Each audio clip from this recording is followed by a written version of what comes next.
Hello, and welcome to the inaugural episode of Gallifreyan Gatherings, a Doctor Who podcast that hopefully we will be doing weekly, talking about this first season, and then once that season's over, we're going to go back and watch some other stuff. My name is Scott. I have been watching Doctor Who since about 2011. I have watched most of the classic series. I've watched all of New Who. I'm fully caught up. Josh, how about yourself? Hi, I'm Josh. I've been watching Doctor Who since 2005, and then I dropped off after Matt Smith left. Oh, who's your favorite Doctor? Oh, it's David fucking Tennant. I have a hard time choosing my favorite Doctor. It's kind of a toss-up between the second and the sixth, as long as you include their, the Sixth Doctor's big finish stuff.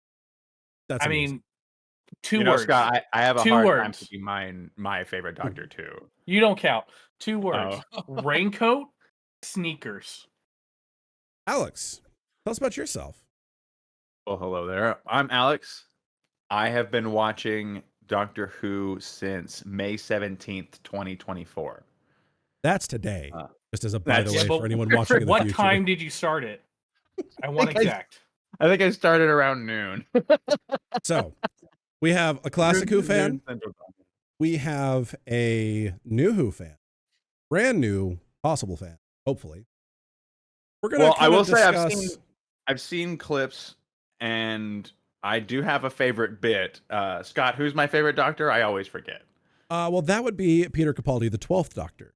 12th Doctor, Peter Capaldi, yes. I'm a big fan of a certain scene, which I haven't seen the entire episode that scene revolves around. I'm such a bad fan. To be fair, it is a two-parter. We'll get there. I will eventually get there. But we started off fresh. When we go through our best of, that'll be one of the early ones we hit, is that two-parter. I'm so excited. I can't wait for the best of, because, man, I get to talk about Love and Monsters.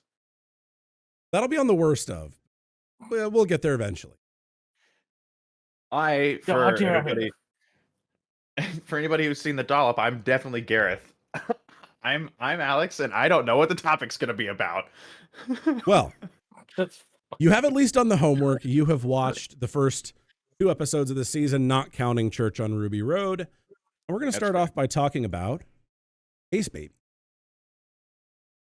So, we're going to Space Babies. We're going to do a quick kind of a scene-by-scene synopsis. And then we'll as we do that, we'll get into our thoughts. So, first scene. Can I ask a question first? Absolutely. Or maybe we'll get to it. I'm curious about the way the Doctor behaves at a certain point, specifically around the title of this episode, and that behavior is like he always goes babies and corrects himself space babies. Yeah, I'm like, why? I mean, the Doctor occasionally has been autistically coded, so this one very well may be the same way. Okay, so has that actually been like an actual thing, or is that like a fan? Oh, the 10th Doctor is 100% autistic. No way he's not.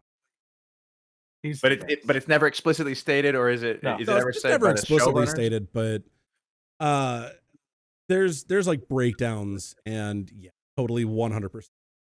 No way he's not. Okay, well that kind of tracks with my kind of first off impressions with this episode, with how fast they were able to like throw in these like existential themes. And I'm sure we'll get to it, but like they were just like the pacing was just all right. Here's a theme. So I'm already going to get into a bit of a down for me. And that is the fact that we did not have a cold open. It just went straight to titles. Usually we will have a cold open just to kind of set the scene, but I kind of get it in this circumstance.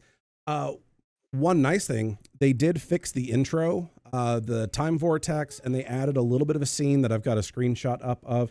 You guys don't have my stream in Discord pulled up. You should.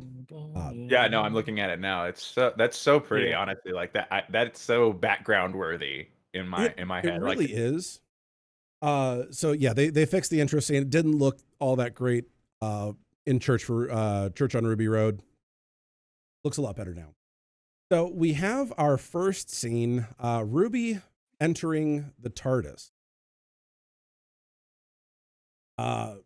She's nervous, definitely very trepidatious. I liked her reaction. Her what did you guys eyebrows think? are on point. I mean, I definitely like her. I like the actress as well. I think she played it off in like this eagerly nervous way that I think it really worked. Yeah. When I watched Ruby Road, though, I didn't know if either one of them were going to work it. First episodes and sometimes whole first seasons just don't work out. They usually get better. The chemistry between the two, and I know we haven't even introduced the Doctor yet, but the chemistry between the two was, I think, net good. It was odd though. I guess I was trying to learn the characters while also trying to learn their relationship at the same time. So I got much more into their bond later in the episode, and then continuing into the second one. Oh yeah, they seem like best friends right now. So after we have Ruby entering the TARDIS, we get the first of several info dumps about the Doctor. Who he is, his past, his history, that sort of thing. I get it. It's for new viewers. But yeah, you got to help me out here. This was a tell don't show sort of thing. And it was one of those things. I get that it's for new fans, but I'm just sitting there like, okay. All right. Mm-hmm. Get into it. Hey man, you can't. We're 4 seconds into this episode, and you can't already be leaving me in the dumps, man. Look, I will be honest. Fuck you. I have a lot more things that I like than I dislike in this episode, so I will nitpick where I can. Yeah. Okay. I was living in these info dumps just to get like little grains of what the overall lore is. Like, for instance, it stuck with me that the Doctor is not a Time Lord. He was adopted by the Time Lords, and they're no longer in existence. Neither are his people, but his people are the Time Lords, but they're not. So, this goes back to the... I feel like I already stepped on a landmine. Yeah, you did. This goes back to the Timeless Child with Jodie Whittaker's Doctor, where the Doctor was basically found by a Gallifreyan named Tecteun, experimented on, found that this child from another plane of existence or another realm of some sort could regenerate. And Tecteun basically took that ability and infused it into some of the Gallifreyans, creating the Time Lord. Some people say that's canon breaking. It's not. It's always been assumed that the Doctor helped found Time Lord society, so this just kind of adds another layer to that. In my opinion. A lot of people hate the Timeless Child. I love it. So that would make the Doctor the first Time Lord and the last. Yes.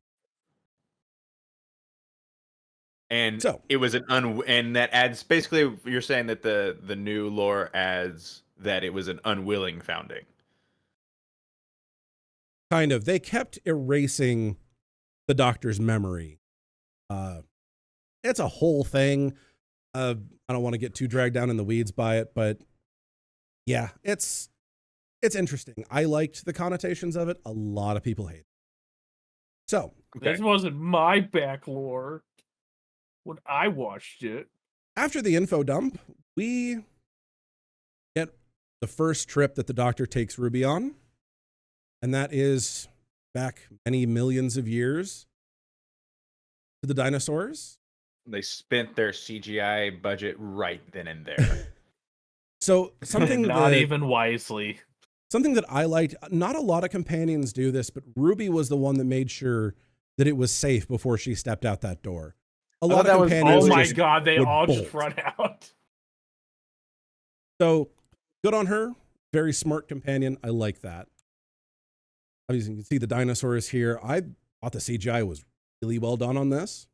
She not only wondered if it was safe, but she also inquired about the butterfly effect and futzing with time. So I'll give her points for being like not in a horror movie, you know? Yeah. But I don't think this is how the butterfly effect works. That's not. We're gonna get a very on the nose version of the butterfly effect here in like 4 seconds, but yeah. Speaking of, she steps on a butterfly and quite turns literally into a butterfly person. I liked that. I thought I thought she was like change, a lizard. I thought the instant change was pretty cool. Yeah, the instant change. Like okay, so here's my experience of this, and again, 5 minutes into my first experience with Doctor Who, I kind of know what to expect, kind of really, really don't. I don't think you do. I'm eating my food. I'm eating lunch and watching this episode. I don't know what compelled me, but I looked down 4 seconds before this happens and look back up. Like, I mean, it was a moment. I looked down, I look up, and she's speaking a different cadence. She's an insectoid person. I'm sitting there like, what the hell just happened? I had to reverse a few times. Like, rewind, man. All right, That'll so happen. the most important question: what was lunch? Sandwich. Okay, I'll get the semantics later. Okay. After that, the Doctor suddenly has a new power to revivify. Yeah, it was that. If he was just post regeneration, it could be explained because the Doctor has regrown hands and used regeneration energy to heal people, but this was just, I'm gonna take a dead butterfly and make it alive. He literally breathed life into it. Only Rose has that power. Yeah, well, and that's when she absorbs the whole time vortex. Yeah. Who, Ray? No, Rose. Rose. We'll get to that at some point. I love Rose. She touched the snake, and then the snake healed. And... No, that's Eve. All right. So, after the Doctor revives the butterfly, he then realizes that he fixed the timeline. Ruby turns back. The look on his face as he is entering the TARDIS, like, I just narrowly avoided some shit. That's a first.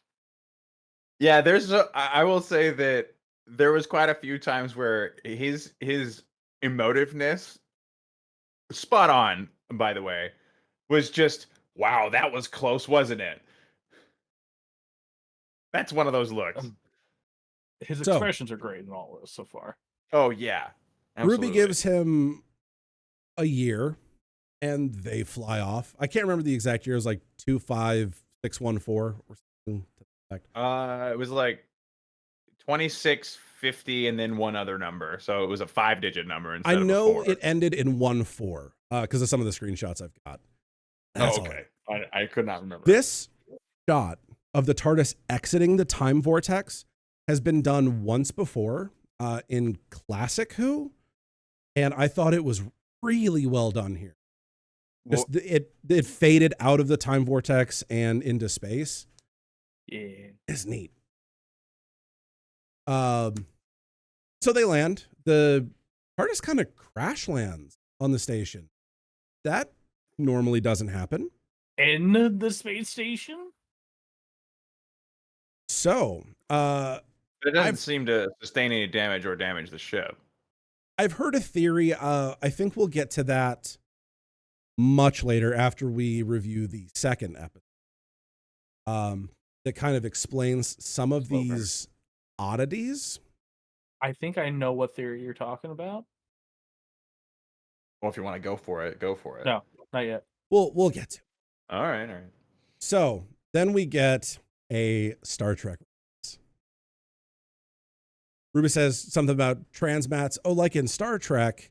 And then the Doctor basically confirms that it takes place in the same universe. Yeah, we'll have to go see them sometime. That they can travel to that universe. Now, fans of the Marvel comics will know that Star Trek and Doctor Who have crossed over in comics. Never on the TV. I would love to see. That would be delightful, frankly. Yeah, I can't wait for William Shatner to come on screen. So they land on the station and They start going through the tunnels, and we get introduction of his ass, the monster of the week, which we don't know the name of quite yet. The Boogeyman. And not even quite that. Alex, what did you think of this monster and how they introduced? Honestly, I really dug the design for one. The use of the security footage kind of got a little hackneyed a few times, like where it was very like how you would play Five Nights at Freddy's. Sure, never having played that, I guess. To be fair, that's a very Russell T Davies thing to do. Oh, is it? His cinematography got in my way a few times. Doctor Who seems to be very committed to the idea of a close-up. They like close-ups and they like Dutch angle. I love the Dutch angle. What is that? I will point one out later that I have a screen grab of when I was going to mention it. I figured now would be a good time because we were mentioning photography. Something I liked is that when they introduced the monster, they did a whole less is more sort of thing. You don't really see the full monster. You get kind of glimpses of it for a split second. I think that made it a lot scarier than if they were to just show the whole thing. Yeah, I thought it was very Alien-esque.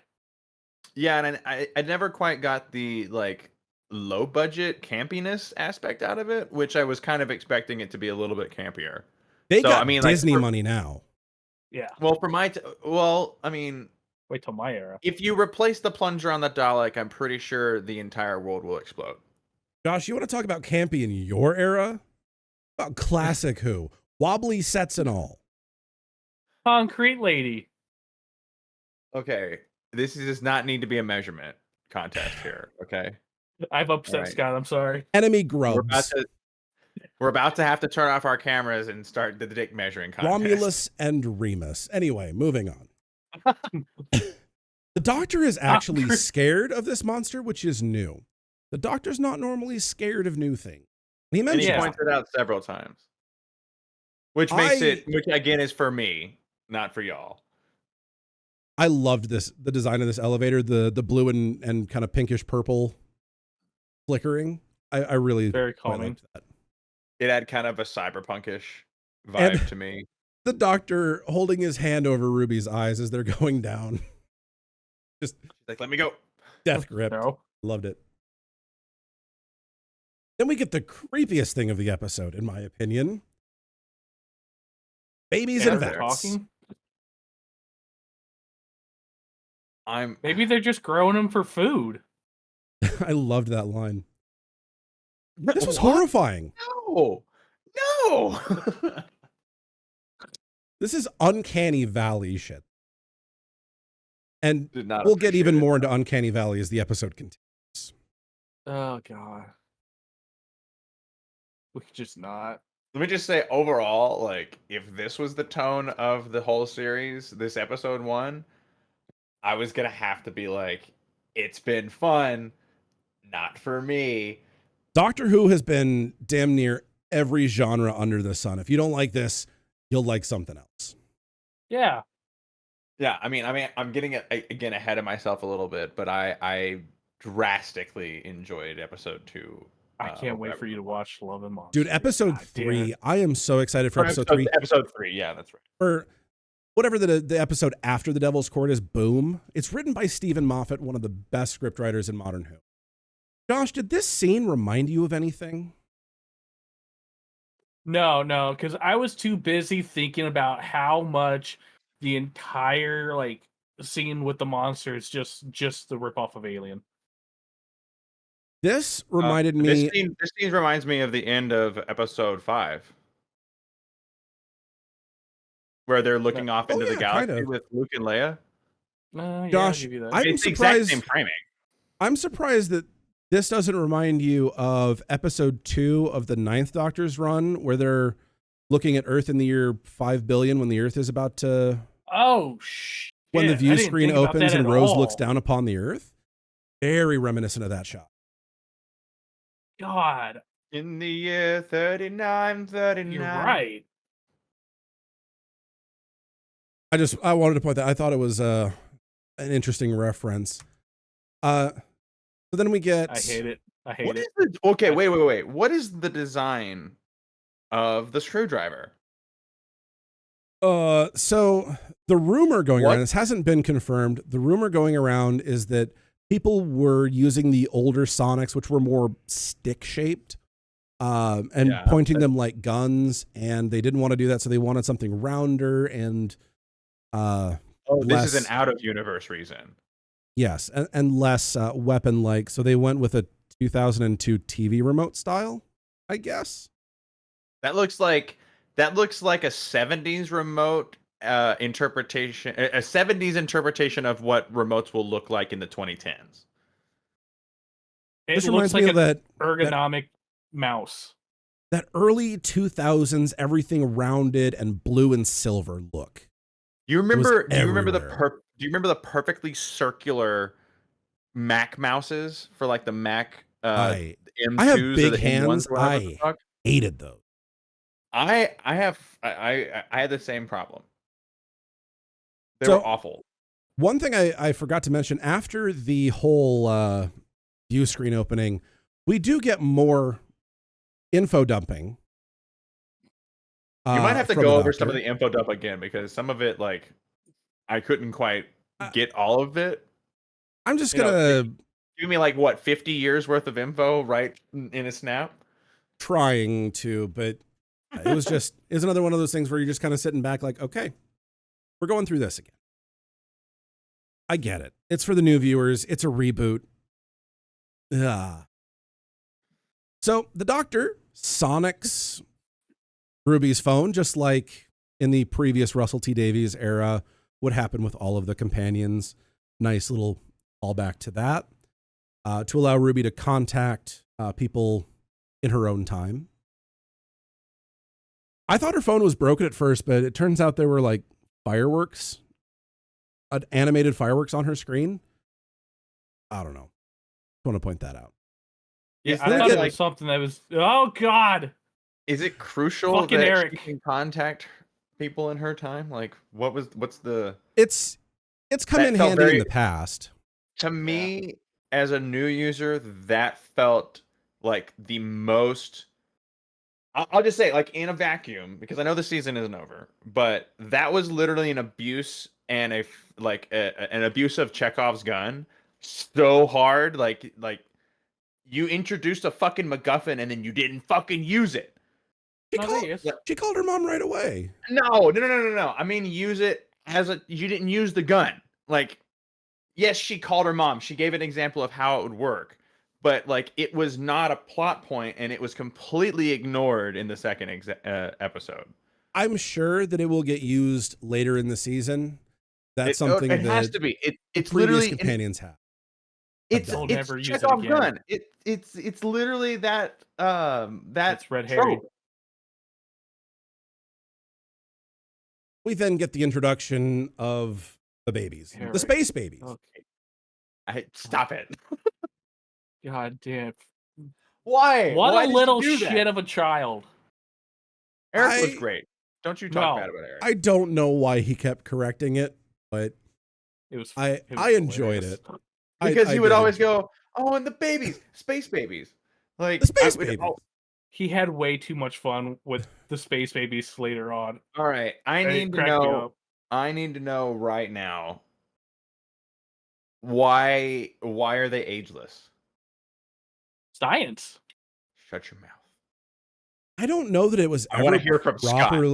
I don't know that it was ever properly explained in the episode. Like, it wasn't, and I need to know that there's some sort of tinfoil hat. I will go get my aluminum foil right now. My guess, science. My guess is that they are grown as babies, and in case they are overpopulated or something, that they can stay as babies for a little bit, and then you give them some sort of a chemical to make them grow up. That would be my guess. I don't know. That's my best explanation. I just see him with like an injector. He's like, grow up time. To live and die as a baby. Like, let's see. Is there anything that I didn't like that I haven't covered yet up to this point? The way their mouth moves. I really wasn't impressed with the lip sync. Yes. Oh God. There is, because one of the info dumps that the Doctor does is he says, "There's no one like me in the whole universe." And I'm just thinking, we just got rid of the 14th Doctor who retired, who is exactly the same person. Is he a joke to you? Well, he's on Earth with Donna at this point. Well, wait a minute. There's someone exactly like you in the whole universe, Doctor. Why is there? What do you mean? I thought there was only one Doctor. There's so 3.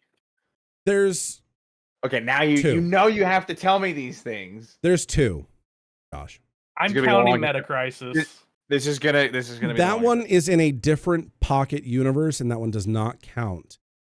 I count different universe, not in this universe. Anyway, during the Toymaker special, there was a bi-generation where the Doctor's soul was ripped in half, and there was in the second episode. The 14th Doctor stayed, and the 15th Doctor was born, and the 14th Doctor was so filled with trauma that he stayed to basically retire and heal, so that the 15th Doctor could be less downtrodden and sad and depressed, and so we could get a happier Doctor for once, not burdened by their past. Well, then that does make them burdened. Well, then that does make them different. Like, one twin with trauma and one twin without does make a different life experience in a different person. Like, but there's and also like if you want to look at it from like a genetic split thing, I know that the Doctor has 2 hearts apparently, so I guarantee you he doesn't have fucking 23 chromosomes. But like, if you got a portion of the chromosomes from your original being, and then we're missing a portion of it, like you know that you would have the clothes. He probably is unique. Okay, I watched that portion of when he did the bioregeneration. I didn't realize it until the second watch through. That he got half the clothes? Yes. So anyway, there's also the Master. Granted, the Master is trapped in a tooth right now. There's also the Master.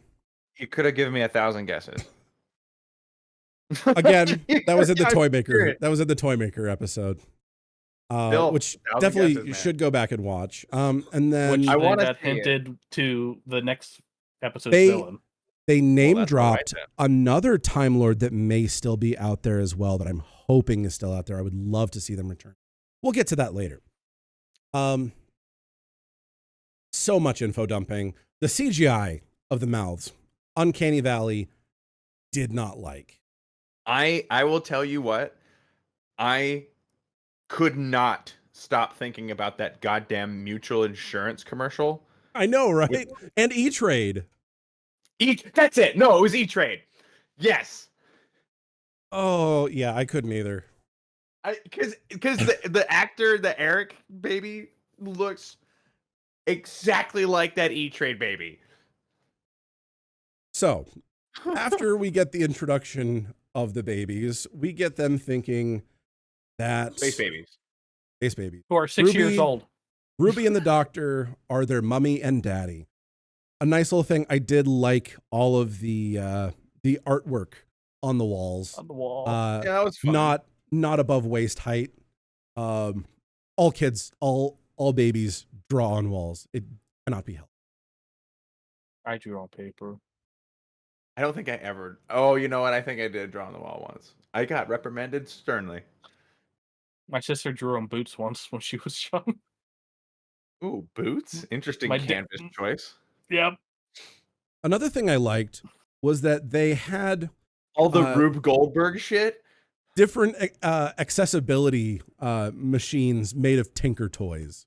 It was Rube Goldberg-esque all over the place. It was great. They're super smart, genius space babies. So, except for the one who had no clue what cause and effect was, because I pull these 2 strings. I don't know what they do, but I pull them real hard. Like something. I think you should, at 6 years old, have some cause and effect relational going on. Like, Another thing that took me out of this episode was the fact that they kept shushing already calm babies. It happened a lot. that was weird. Yeah, I get it. I was weirded out enough by the babies. I didn't quite notice. They didn't love all the babies. Babies either. are hard to direct. They don't act. It's hard to get them to cry sometimes. Scott, these are 6-year-olds though. I'm talking in real life. You brought Again, it back. They put some water on his cheek, but he wasn't crying. He was calm. So, for someone who's not a parent, I also thought that their choice of footage that they animated was really odd a lot of the time. Like for me, I know that you know that a baby's face is not like they're not expressing the same expressions that you are. They're often performing some sort of mimic, right?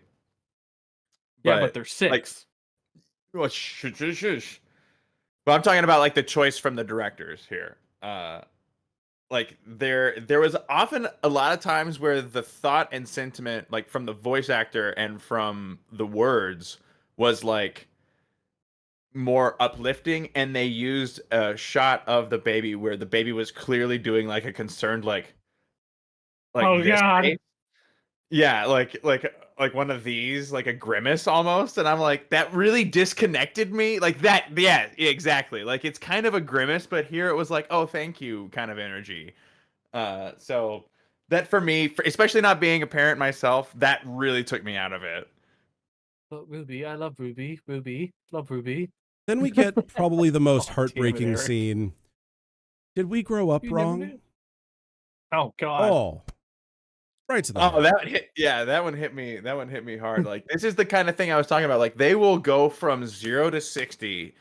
Like we're just talking. Oh, space babies! It's all fun. They've got motorized strollers. Isn't that interesting and cute and quirky and weird? And then all of a sudden, it's like I'm having an existential crisis. Doctor Who sometimes will give you emotional whiplash. Yeah, it does. Yeah. Okay, that's exactly what I'm trying to describe as emotional whiplash. I got that like 3 times throughout watching this single episode. Like at one point, I was like literally choking back tears. I'm like, I was laughing a moment ago. And then we get a bit more info dumping about how the Doctor was adopted. And again, he says, there's no one else like me. And again, I think of the 14th Doctor being like, am I a joke?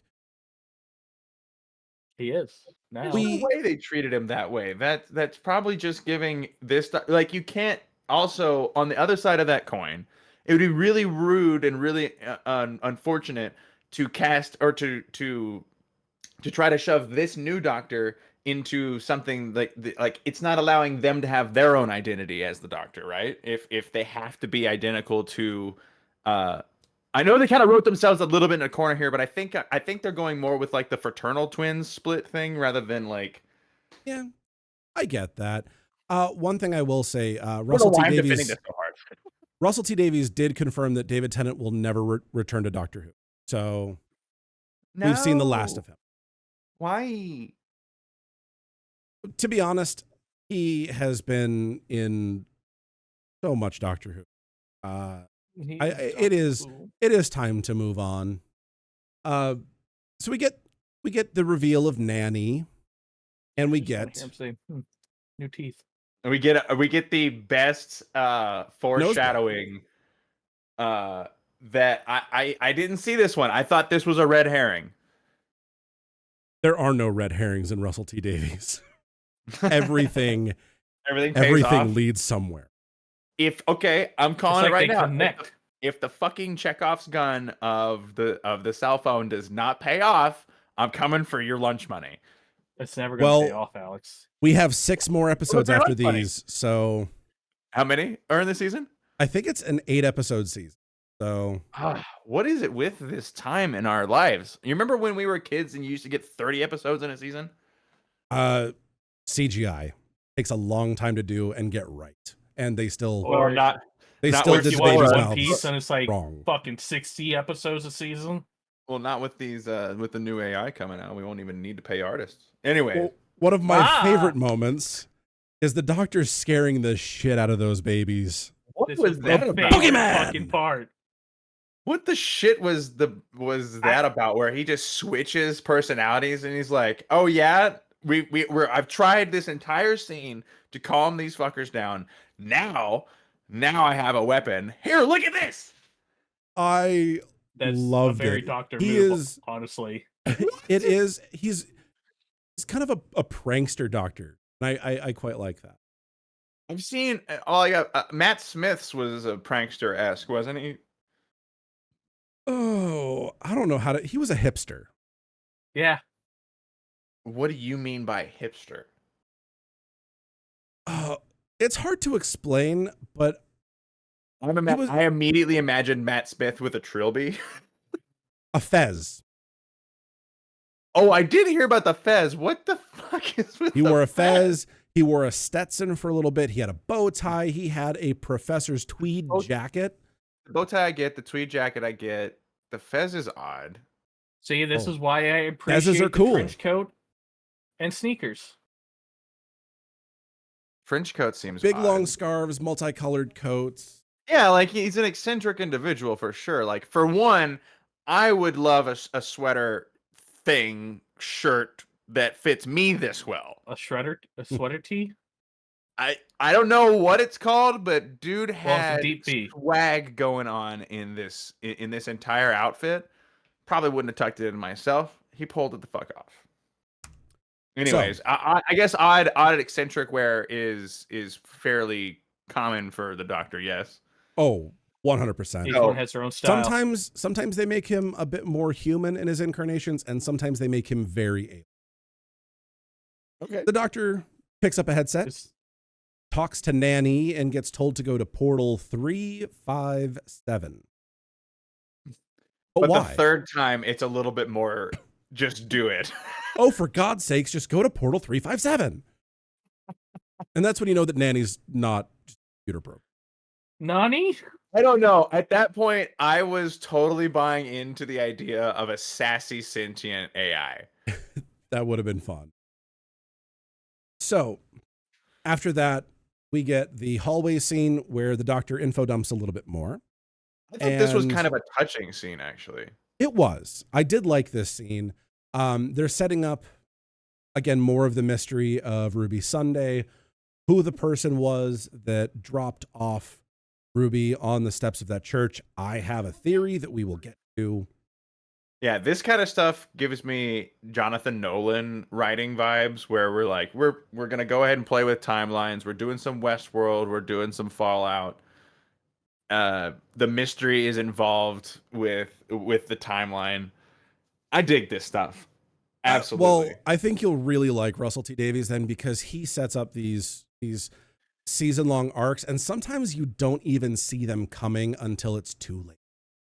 No, see, that's the thing is I really think I'm going to appreciate that. If you can get me all the way through, and I like it where it feels like the season so far is trying to be the as you even called it, the monster of the week.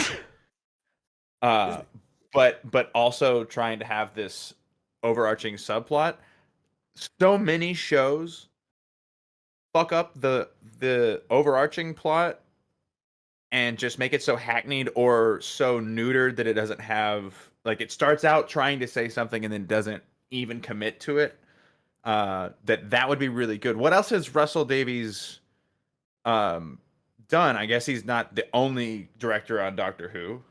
No, he's done Doctor Who before as a showrunner. He did.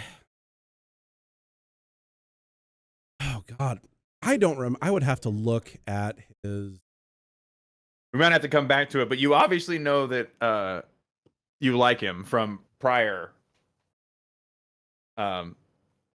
He did It's a Sin, Queer as Folk, Sarah Jane Adventures. So like he's not like, they don't do like one director for one Doctor thing, do they? Sometimes, not usually. Yeah, usually they stick around for a couple of Doctors. Russell T Davies was a showrunner before, left. Stephen Moffat took over, then Chris Chibnall, and now Russell T Davies again. Yeah. Okay. So anyway, the Doctor's memory changes a little bit, and it begins to snow in this hallway, which really deepens the mystery. Why is it snowing? Why is the snow coming through from the memory?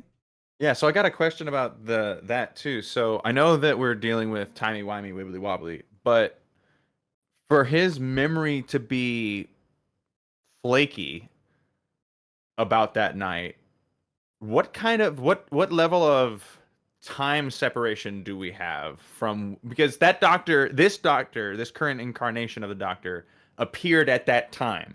So he, in his linear version of his memory, there's got to be some space, some time space in between where we're talking to the Doctor now and his memory of that. Otherwise, why wouldn't he remember it like it was yesterday?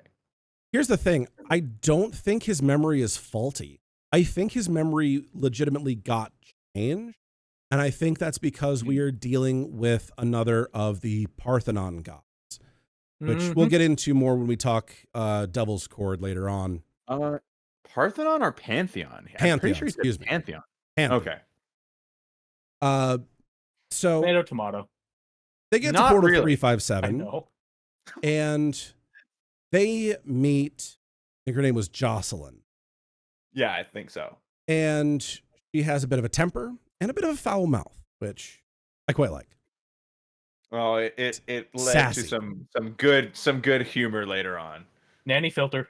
So we then get shown the video of the previous crew signing off in protest. Those uniforms are very Star Trek-esque. Star Trek-esque like hell. Very Star Trek, like Deep Space Nine Star Trek. So this is where we start to get another bit of emotional whiplash too, because they take this bit into the whole, well, they make sure to birth children, but then don't look after them once they're born. And it's like, and then they even double down on this by having not Rose, Ruby, by having Ruby even play me in this moment. Like I was sitting on my couch going, yeah, well, what's different, bitch? And she's all saying it too. I'm like, and the government made it illegal to shut this down because that would be considered abortion. I mean, it's not strictly said, but that's what. But this was clearly an abortion message for sure. Yeah, it definitely pro-choice. Doctor Who's never been woke. Why is it so woke now? Oh, well, they were making a pro-life commentary, but yeah, absolutely. Yeah, no, why is it so woke? I hate this. So then we get our first appearance. Well, first appearance in this season. These had to be cameos, right? No, but this one's special. Why is that? Is Susan Twist. The actress Susan Twist. And she has appeared in Wild Blue Yonder. She has appeared, again, in the background. She appeared in another one of the 60th specials. She appeared in Church on Ruby Road. She appeared in this episode, and she appears in the next episode. Background character. Something is going to be going on. She is going to turn out to be something later on in the series. I'm calling it now. I thought you were just paying homage to a really good character actor. And I know for a fact that she is in the episode after The Devil's Chord. She's been confirmed for that. Something is going on. And the Doctor in this scene does not see her. He is turned away from her as she is talking. Turned away from the screen. Are we thinking she's the other Time Lord? Well, we also have a Mrs. Flood thing that we are dealing with from Church on Ruby Road. Another mysterious character that we're setting up. Maybe because she knew what a TARDIS was. I got to get the tinfoil. And the TARDIS is not something that would be known by anybody but the companions, right? or another Time Lord, or someone who has had run-ins with Time Lords before. Could be a previous companion, could be a Time Lord, could be one of the Pantheon, could be another race that has dealt with the Time Lords. I don't know. Mm-hmm. We then get the USB Sonic. That's not digging the USB Sonic. Okay, but to be fair, the image you're showing clearly shows that it's not quite a USB. This is some it's where you pull alien bubbles circle out of. tech. But you're plugging it into a computer. It's a universal interface, you know, universal serial bus. You stick it in and it works. Then we get the explanation of why Jocelyn has not revealed herself to the babies, saying, I don't want to see them die, and I don't want them to see me die. And the last thing that I will do when the station runs out of food and air is give them the air from Portal 357, another heart-wrenching scene. Oh, yeah. I thought it was kind of, it only a little bit undermined it for me. It's like, you can see them on the cameras. Yeah, but she's not like truly like physically, emotionally. It's different to see something die on screen than it is to see something die in real life. True. So like you're protecting the emotional status in lieu of hugging a baby. Yes. That's, I think, the wrong choice. They're 6. Now, Ruby susses out why the monster makes sense. Yeah. You've got children and you've got a scary boogeyman. The boogeyman. And then I love how even now y'all are referring to it as a boogeyman. Bogeyman. Which is a very Americanized version of this. They're very clearly calling it bogeyman. No, Alex, I don't know if you know this, but I'm American. I will pronounce it that way. Then I think we actually spell it with 2 O's. Fucking bullshit, Eric again. We get Eric trying to be a hero, and I love that little wooden sword he has. Yeah, the wooden sword really sold it for me. Friggin' adorable. Yeah. I love Ruby. I'm gonna kill it. We have the nanny filter. The nanny filter for me, like I love the mixture of tension and comedy. That really did it for me in this episode. I was into it. Oh, earlier on, we get the bogeyman referred to as not a doggo. I do want to point that out. Yeah, the use of doggo was a little like... It's not a doggo. I don't know. It felt like a little too... trying to ground it a little too much into the lexicon of the moment. Nah, it's a pupper. Let's be real. So we get the nanny filter saying a crock of waste products, you illegitimate person, and no expletive dinner. Illegitimate person was bastard, right? Yes. Yes. Okay. So, yeah, she threatens him with dinner, I think, twice in this episode. So we all were threatened with that as a child. You don't get any fucking dinner. We get Eric explaining why he's being brave because Ruby told him there's no such thing as the bogeyman. It's all my fault. And Ruby realizes that words can have impact, especially when you're with the doctor. I think it also occurred to me too that the lesson here was not only that words have impact, but it's the interpersonal consideration too, that my words are interpreted differently by others.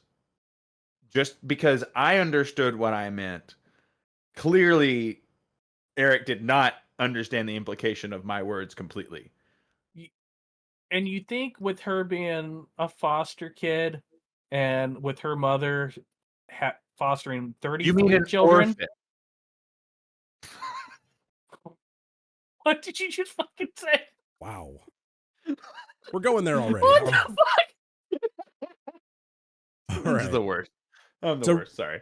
Ruby then runs off, the Doctor following close behind to save Eric. You just ruined my entire fucking But they find a broken down stroller, basically. They decide to then taunt. I fucking cheered. They decide to taunt the bogeymen. And then they go about trying to find Eric. And I thought the way that they found Eric was fun. Was the order of operations here weird to you too? A little bit. Yeah. It did. I think they hoped Eric was dead. It did bother me that they were trying to lure the bogeyman towards them before finding Eric. Yeah. But like, they suss out the element of stealth. They suss out Eric by smelling for a dirty diaper. I think they were more on the line of they thought the boogeyman had Eric. That's how I interpret it.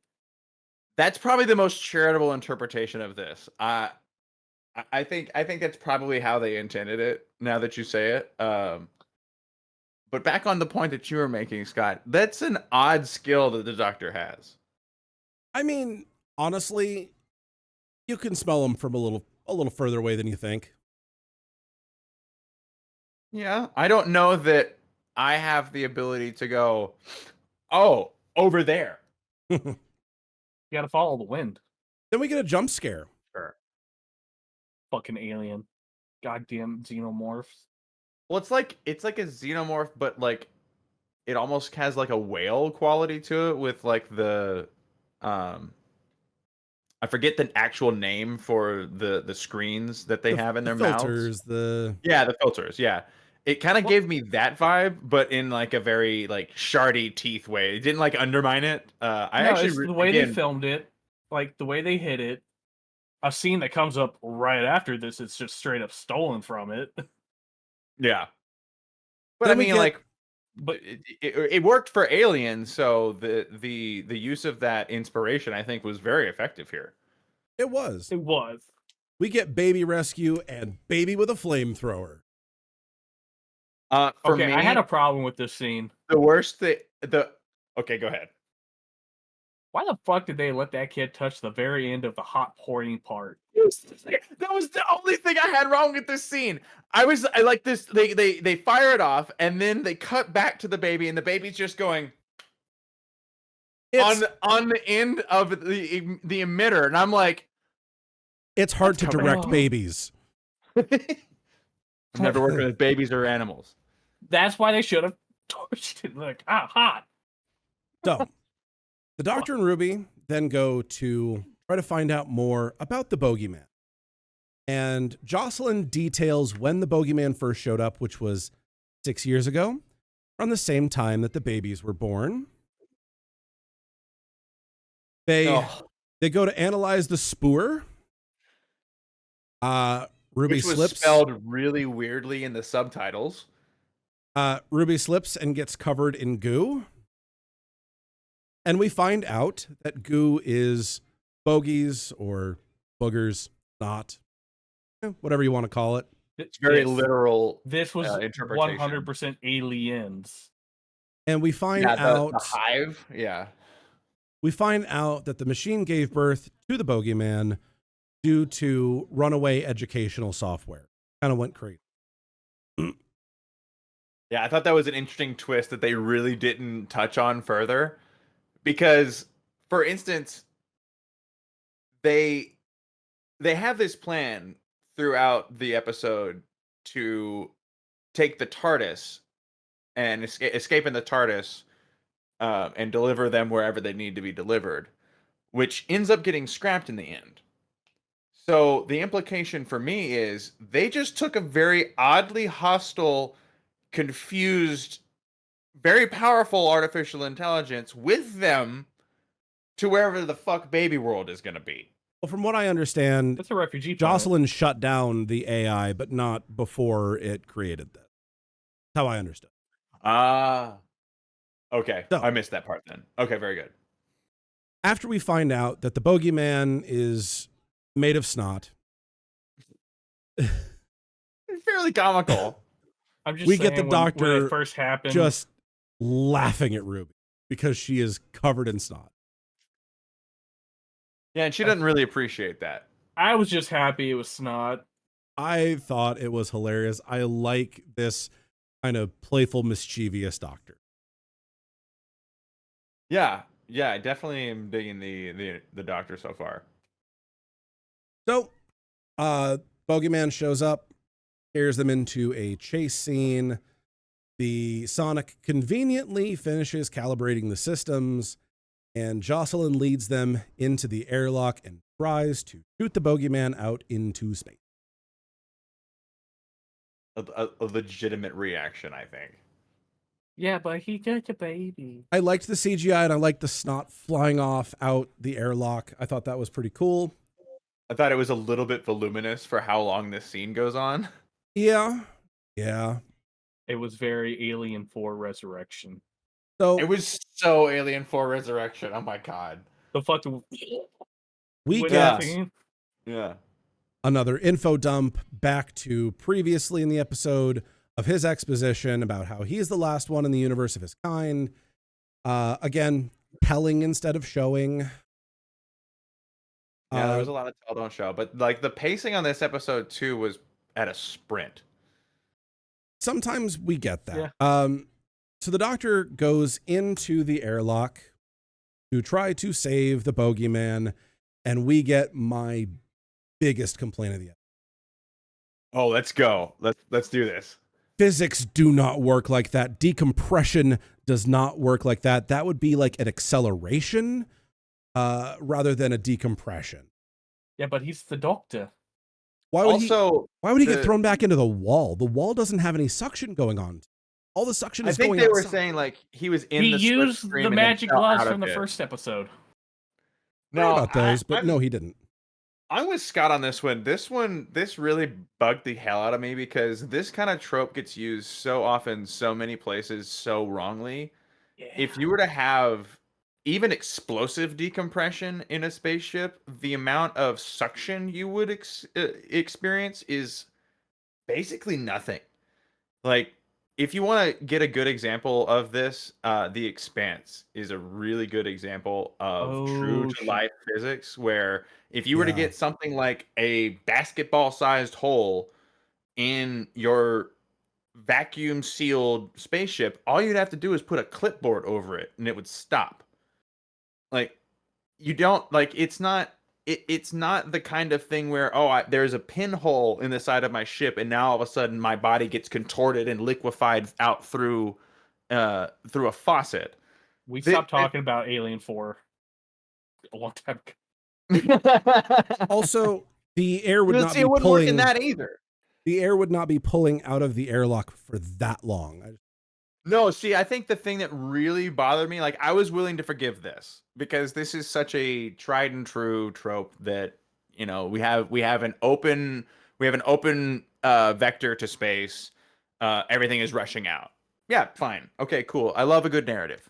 I like it to be physically accurate if possible, but I also like Star Wars. They're not having dogfights in space like that. The thing that really bugged the shit out of me was oxygen level at 8%. It was pulling out a portal 357. Oxygen level at 7%. Like, it was unbelievable that the time between like 7 and 8% of the oxygen, where there's this huge like small sedan-sized hole in the side of the ship, you'd think you would go at 77%, 2 seconds later at 36%, 2 seconds later at 12%. Like you could have easily done a larger gap between the numbers and it still have been very tense. The choice to start out at 8% and then end at 4% was really odd to me. It was heavy air, okay? Ruby then goes and stops Jocelyn. I liked her. We've got to, we save them all. That's what we do. I like that. I liked this. I liked the message. I didn't think that it connected to the tone. Like, it was very weird. It was so abrupt. I had not even emotionally myself as an audience member come to value the life of this animate bogey. Like that, there was no time in between realizing what the creature was, and then giving it a reason, like not quite humanizing it, but giving us a reason to care about it. It was, oh well, I have to shoehorn in you caring about this creature. Killing it is wrong. Killing is wrong, but I wasn't quite emotionally attached to the bogeyman. And then like we also just didn't kill it, and then we just didn't do anything with it either. There's also the scene, like, I think it was the end of the fourth special when he gets introduced, where he's hugging David Tennant. It's like, he's like, "What about them? I need to save them." And he's like, "Well, you can't save them all. It's okay." And now they're like, "We have to save them all." I mean, if you have the ability to, yeah, but like that's kind of the harsh truth, right? You can't always save them all. Now we get into kind of the wrap up of the episode where the Dr. and Ruby are talking with Jocelyn and the babies. Jocelyn now has revealed herself. And Nanny was naughty. And Eric fucking burns her in the middle of the group. That's so why I fucking hate him. The next thing we get is the bogeyman howling like a wolf. It was a throwaway line earlier that it was not a doggo. Why? Why was that necessary? I really didn't Disney like writing. It's supposed to howl at, what was it, 17 hertz? The scary reverberation. That was also, I'm glad you brought that up too. That actually really irritated me the moment they said it. Because I'm like, I guarantee you they're not playing 17 hertz through this this episode. Like, they're not. And the sound that we're hearing is not 17 hertz, because a really well hearing human being that's very, very, very young can hear as low as maybe 20 hertz. You're never going to hear 17 hertz. It's more of a feeling, which also, like, things like that in the brown note are complete bunk. I do have a thing, like, with like, because since they made it like a whole thing throughout this episode that everything connects. They kind of they're kind of making that a theme, because we get that theme of connection in the it comes back in the next episode. Yeah. So here's the thing. Scared once they start singing. In previous seasons where everything connects, like with Bad Wolf, for example, which I'm not going to spoil because we'll watch that. We'll get there. Yeah. But again, back then it was show, don't tell. And now it's tell, don't show. That may be just the hiccups of a new soft reboot. Yeah, and that's exposition to try to get people caught up.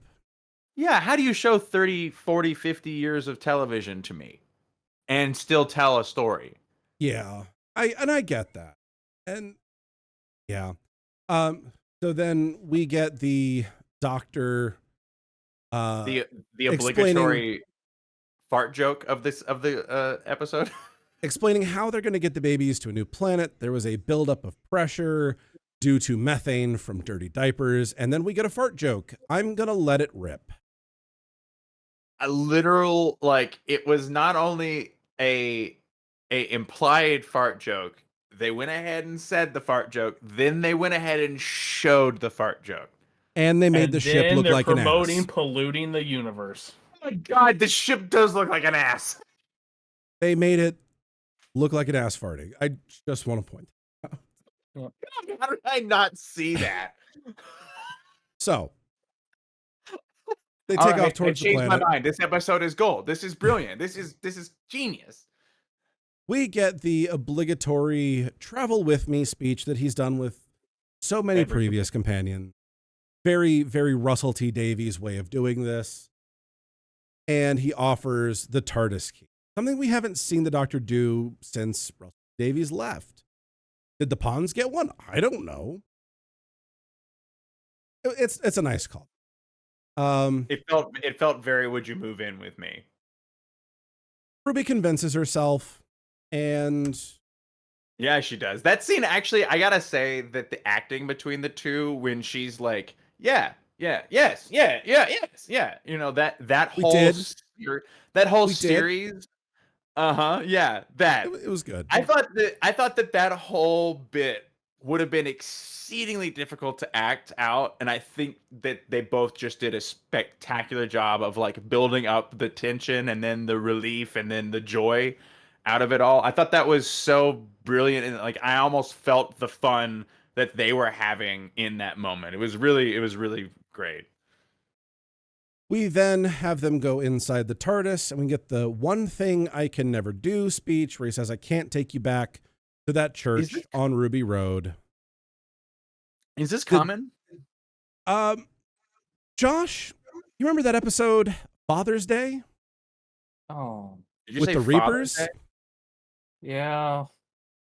So, yes, it has happened once before. Earlier on, a companion wanted to go save their dad from dying when they were a baby, and it caused a paradox that the Reapers had to come in, and they locked down time, and it was a whole tense thing. I think the Doctor was reminded of that at that point and was like, no, I'm not doing it. We're not getting into that. No. Because he does mention the paradox angle as a reason not to do it. And I think that's already a part of this series. Who are the Reapers? Should I know the Reapers? No, they've only appeared in one episode. We'll get there. We'll get there. Okay. So they go back to Ruby's house, and I love the callback, the destroyed ceiling in Ruby's apartment. They just keep breaking that ceiling. I hope that continues. I hope that is a running joke. What the hell did you do to my kitchen? It is. That was so. I just loved it. By the way, just what the hell did you do to my kitchen? To be fair, I feel her there. As someone that has their kitchen destroyed. Yeah, well, that is a series of choices. I don't give a shit about the rest of the house.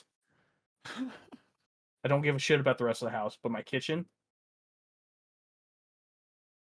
Yeah, well, you had some control of that at some point. Josh, the next scene. What was the, okay? No. This is where I had the most questions. Can you? Yes, I have no idea what's happening here. What the fuck was this about? This had to be a callback, right? The Doctor is scanning Ruby. Now that is kind of a callback to something. And Josh, I think I see on your face that you remember what this is a callback to. He's not only scanning her, but he's doing a DNA analysis. But it looks like he's doing something like scanning her body for like anomalies as well as her DNA. I'm spitballing here. So this is a callback to an 11th Doctor thing we got for a few episodes where the 11th Doctor was scanning one of his companions to find out if they were pregnant or not, and it kept coming back with different results. I'm not going to spoil the rest of that because when we get there, I want that surprise to be genuine. But oh no, it is a bit of a callback. We've gotten no reason to believe that. Honestly, we have no reason to think about her being sexually active. Most of her friends are lesbian. Well, true. And I don't think he's scanning for pregnancy here. I think he's trying to figure out what makes her different, what makes her special. Why is time why the DNA is in there, right? Why is time kind of bending around her? And then at the end of the episode, it snows in the TARDIS. Well, have the companions been more than just humans before? No, but there have been, not in New Who, but there have been alien companions in the past, like with Adric, with because the companions are more than. Because if I'm interpreting this correctly, the companions serve as more than just the audience surrogate, right? That was what they were intended to be originally, but they're more than that now. Absolutely. Okay.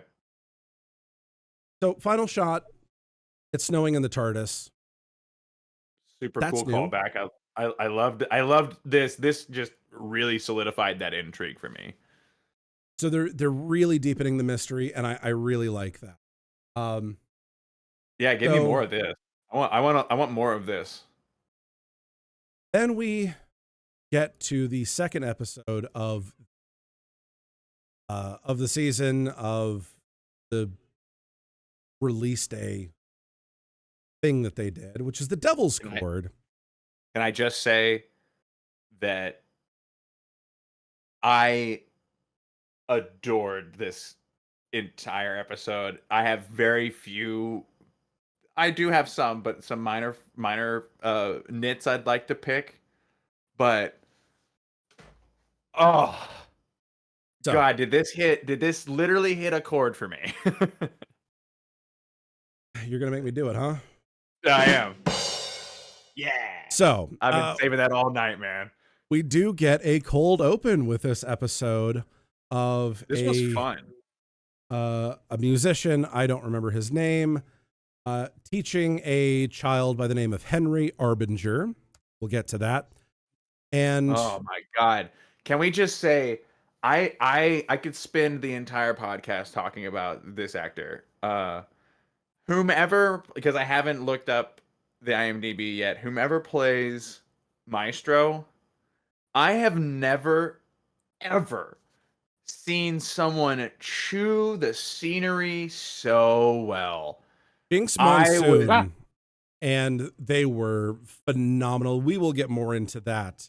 I loved them so much. I was so in love with their performance and the amount, like it was, I never thought I'd say this, but Eddie Izzard looked boring compared to Maestro. Like the amount of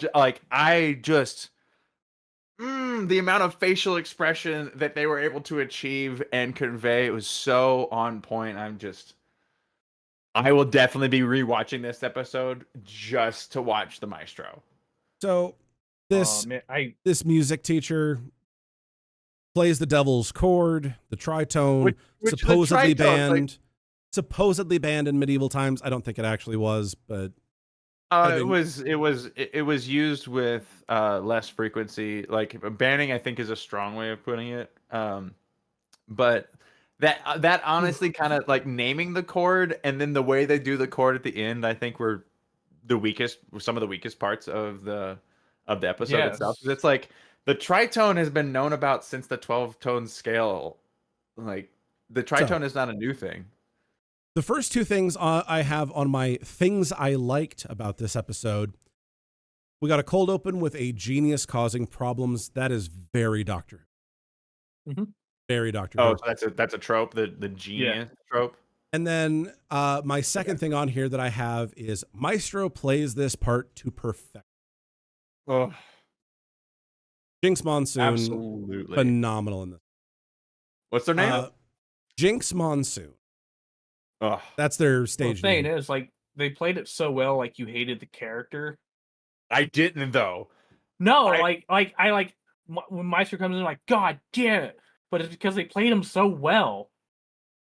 So I don't know. Like, I almost got like Poltergeist level vibes. I never got pure evil out of them. I think that may have been the one downside to the performance that was given, is that they didn't quite have that menace to them that I thought. But that's the thing about the Pantheon, at least with the Toymaker and with Maestro, is that they're not inherently evil.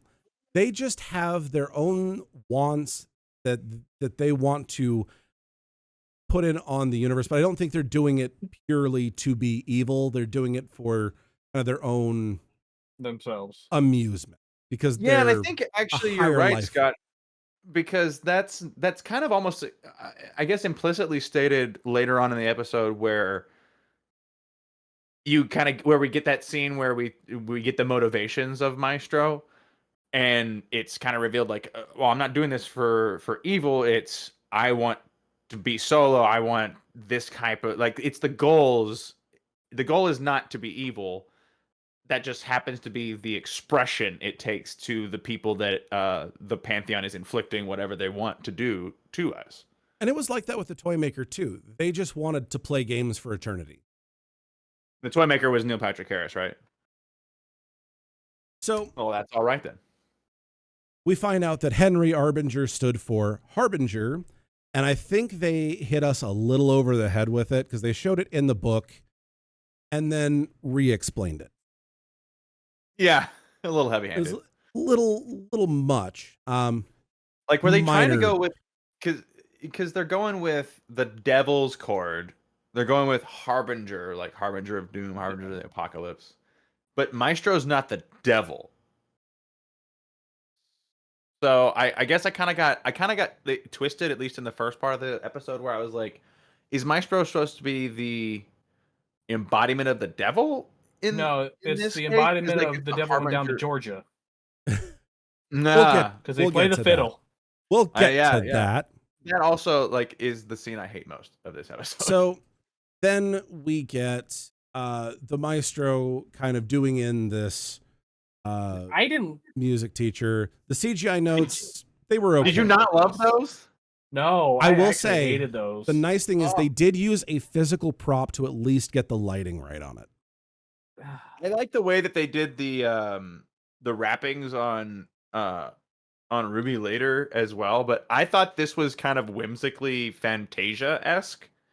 A little Yeah. bit, but I actually really dug this. This again kind of goes into the theory that I will discuss later on about why things like this are happening. For anybody who's watching this, you can just see the excitement and the amount that Scott is holding himself back right now. It's been a long time since I've had proper Doctor Who to obsess over. So oh yeah. And especially like having a good discussion group where we can all put on our foil hats. I missed doing a Doctor Who podcast very, very Let's much. go, man. Absolutely. It's been so long. It's been like 10 years. So like I like so far how much they pay homage to actual playing in this. Like I actually fully believe that the actress who plays Ruby can play the piano. They line that up, which makes it so disappointing later in the episode. So then we get a fourth wall break where Another one. I didn't like any of that. This will go into my theory for later. No, it was weird, especially the last one was like wild. Like, it's happened in the past, but not. They hit it like not 4 often times in this episode, right? And again, I think there's a reason for it. But the Maestro plays the Doctor Who theme. And is that what oh yeah, no. For the intro, that was cool. And then that was really cool. The Doctor has the Doctor Who theme playing on his jukebox. That I can understand Maestro doing it because Maestro is from outside the universe. They are from a higher reality, if you will. The Doctor having it on a 45 in their jukebox threw me out of it a bit. I think that was probably done for people like me, because at this point I see the Doctor as extra universal. You know, And I could he see kind of is. with the sheer amount of fourth wall breaks that we get in this, we get 2 winks, and I think at least another that's not a wink, but it's like a nod to the audience. This seems completely apropos. Like, I'm not even including this as one of the wall breaks, but this clearly, I think, was enmeshed with the other fourth wall breaks. Like, we were very much a part of the episode at this point. Okay, you just kind of made me blow my mind a little bit here. The Doctor is extra universal. What if the Doctor is a member of the Pantheon? That's where I was leaning. Yeah. That just occurred to me. Anyway. Well, see? Aren't you glad we're having this discussion? Absolutely. No, we gotta get distracted. The Doctor asks Ruby what she wants to see, and she says she wants to see the Beatles recording their first album. I love the bait and switch reaction. Yes. The bait and switch reaction was fantastic. Why didn't I ever do this? I'm also shocked that this has never come up in another episode of Doctor Who. But also, I just gotta say, the wardrobing in this episode is awesome. So that is something I love their wardrobe that they've got on now. I love the wardrobe we get into immediately following this scene. The rest of the actors is just Absolutely phenomenal wardrobing. Previously, doctors would generally wear one, maybe two outfits across their entire run. And he's had a different outfit every episode. You even have a a screen accurate costume of the sixth. Fourth, the blue is wrong. But that's either here nor there. Trigger warning. Sorry, it's late for that. It's not done yet. Well, when I saw this new outfit, because of course, like I was very much involved with admiring his outfit last episode. I thought it was rather interesting that we get in 2 episodes at least 3 wardrobe changes. And that's something that I think it was really nice that Ruby brought up. Won't my clothes look out of place here? Companions generally don't do that. The doctor has to remind them, or they just go in their normal outfits. I feel like this is very much not doing the trope of the horror movie where like she's not final girl. Okay. So she's smarter than that. I guess. She brings up the clothing issue. They get changed. Dutch angle. Oh, that is a Dutch angle. Does the Dutch angle have to does it also have to include an up or down perspective as well? I'm not sure, but generally they will be like tilted. Okay. Because we get a few shots like when I can't remember if it's in the first or second episode, but we get a few shots where the camera is at pavement level. I think it's in this episode. Okay. And like I think Ruby's like walking across in it. Like I guess it's supposed to make the perspective of the 2-story London architecture look more than just very small. But I guess it was one low angled shot after one low angled shot after another, and it was very noticeable at some point. They step out onto Abbey Road, iconic shot. The very second that she said, "I want to go see the Beatles," I was like, "We're gonna get an Abbey Road shot." Yeah, I'm not upset by it. I just knew it was happening, and I knew the minute I saw that friggin' bug. I'm upset with the last shot we get with it. Oh, we'll get there. We'll get there. So they go into EMI Studios, and which was really cool that they went ahead and made the point of saying, "Oh yeah, back in this time, it was the EMI Studios, the EMI recording studios instead of Abbey Road Studios. It didn't have it."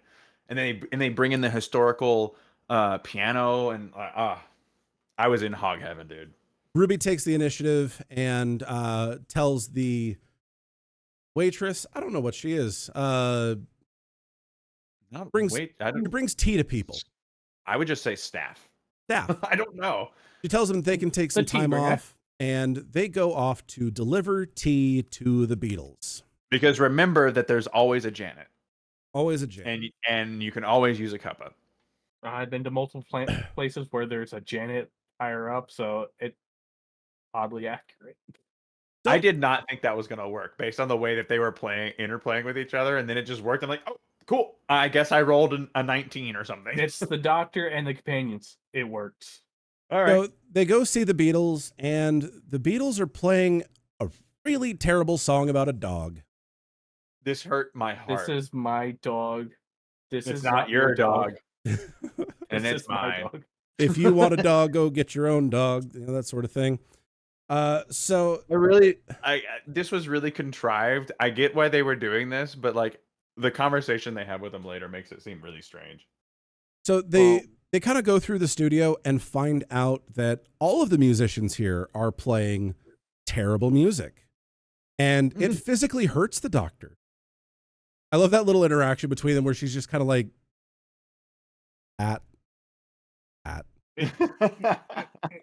Absolutely. Like I'm really taken aback by this. I'm really disappointed, but you're hurting.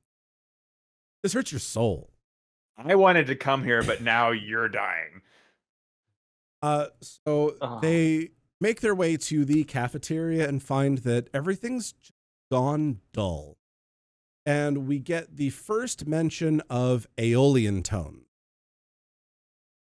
which comes back quite a few times.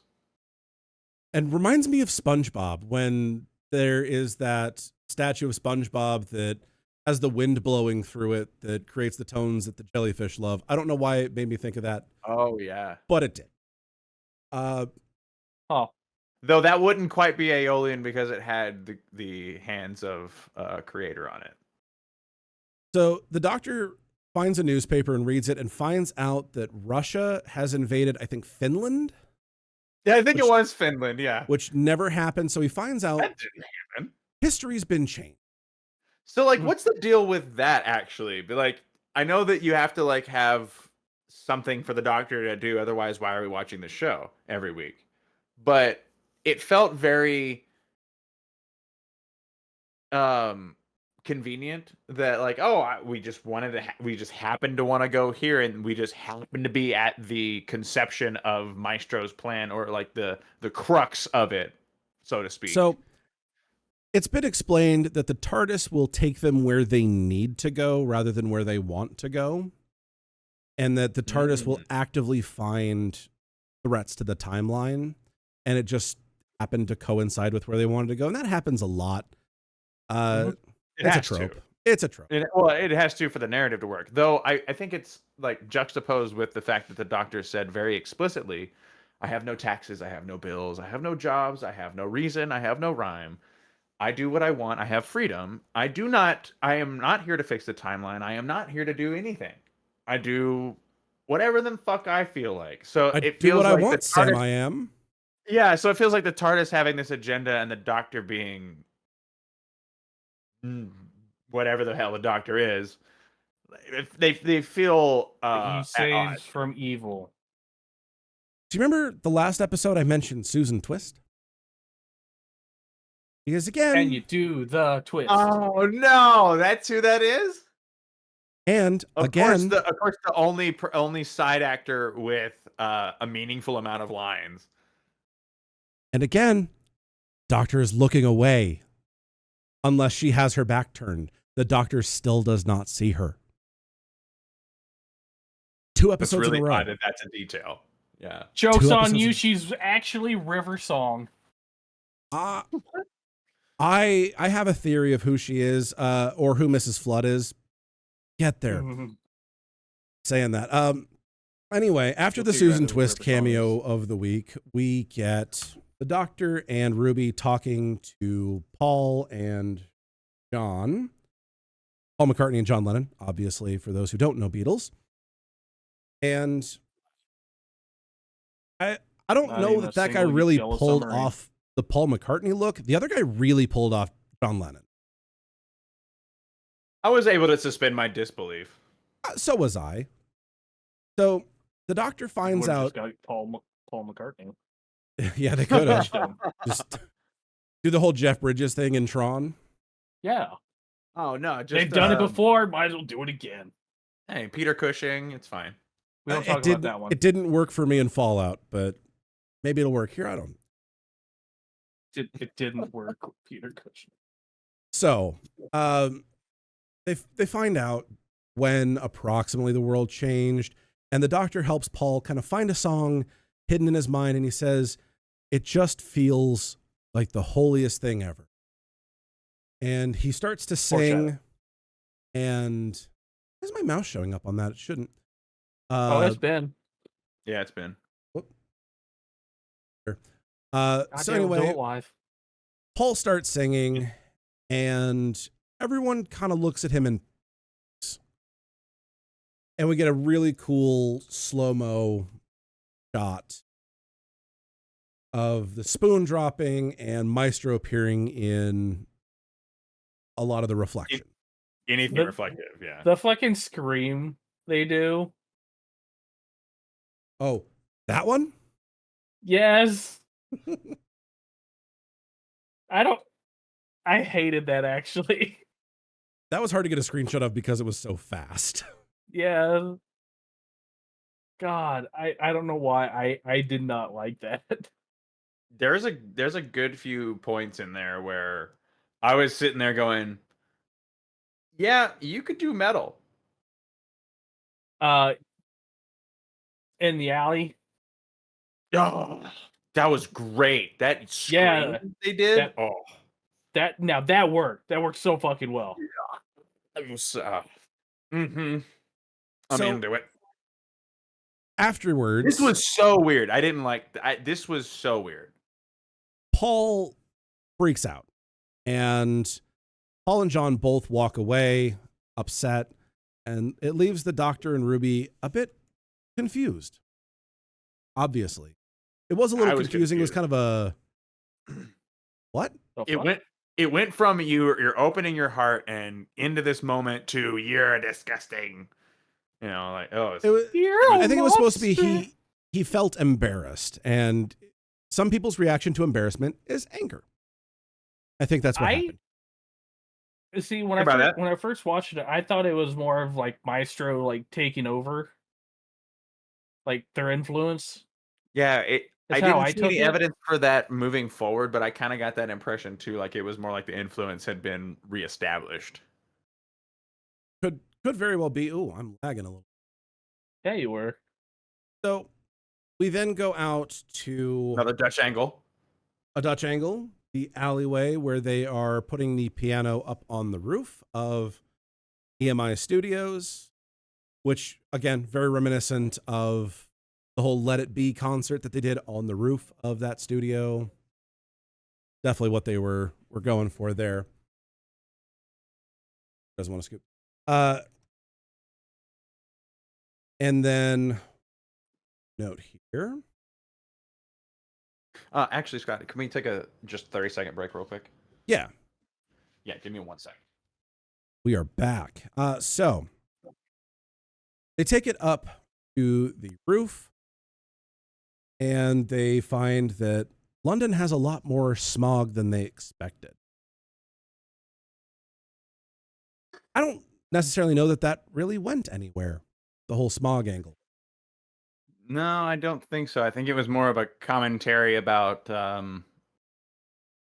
humanity more than it was like an actual plot point. No, why? It wasn't a nuclear winter. Well, they pay homage to that a little bit later when they were like, when he uses the Doctor uses the idea of a lack of music as a reason for the apocalypse to have started.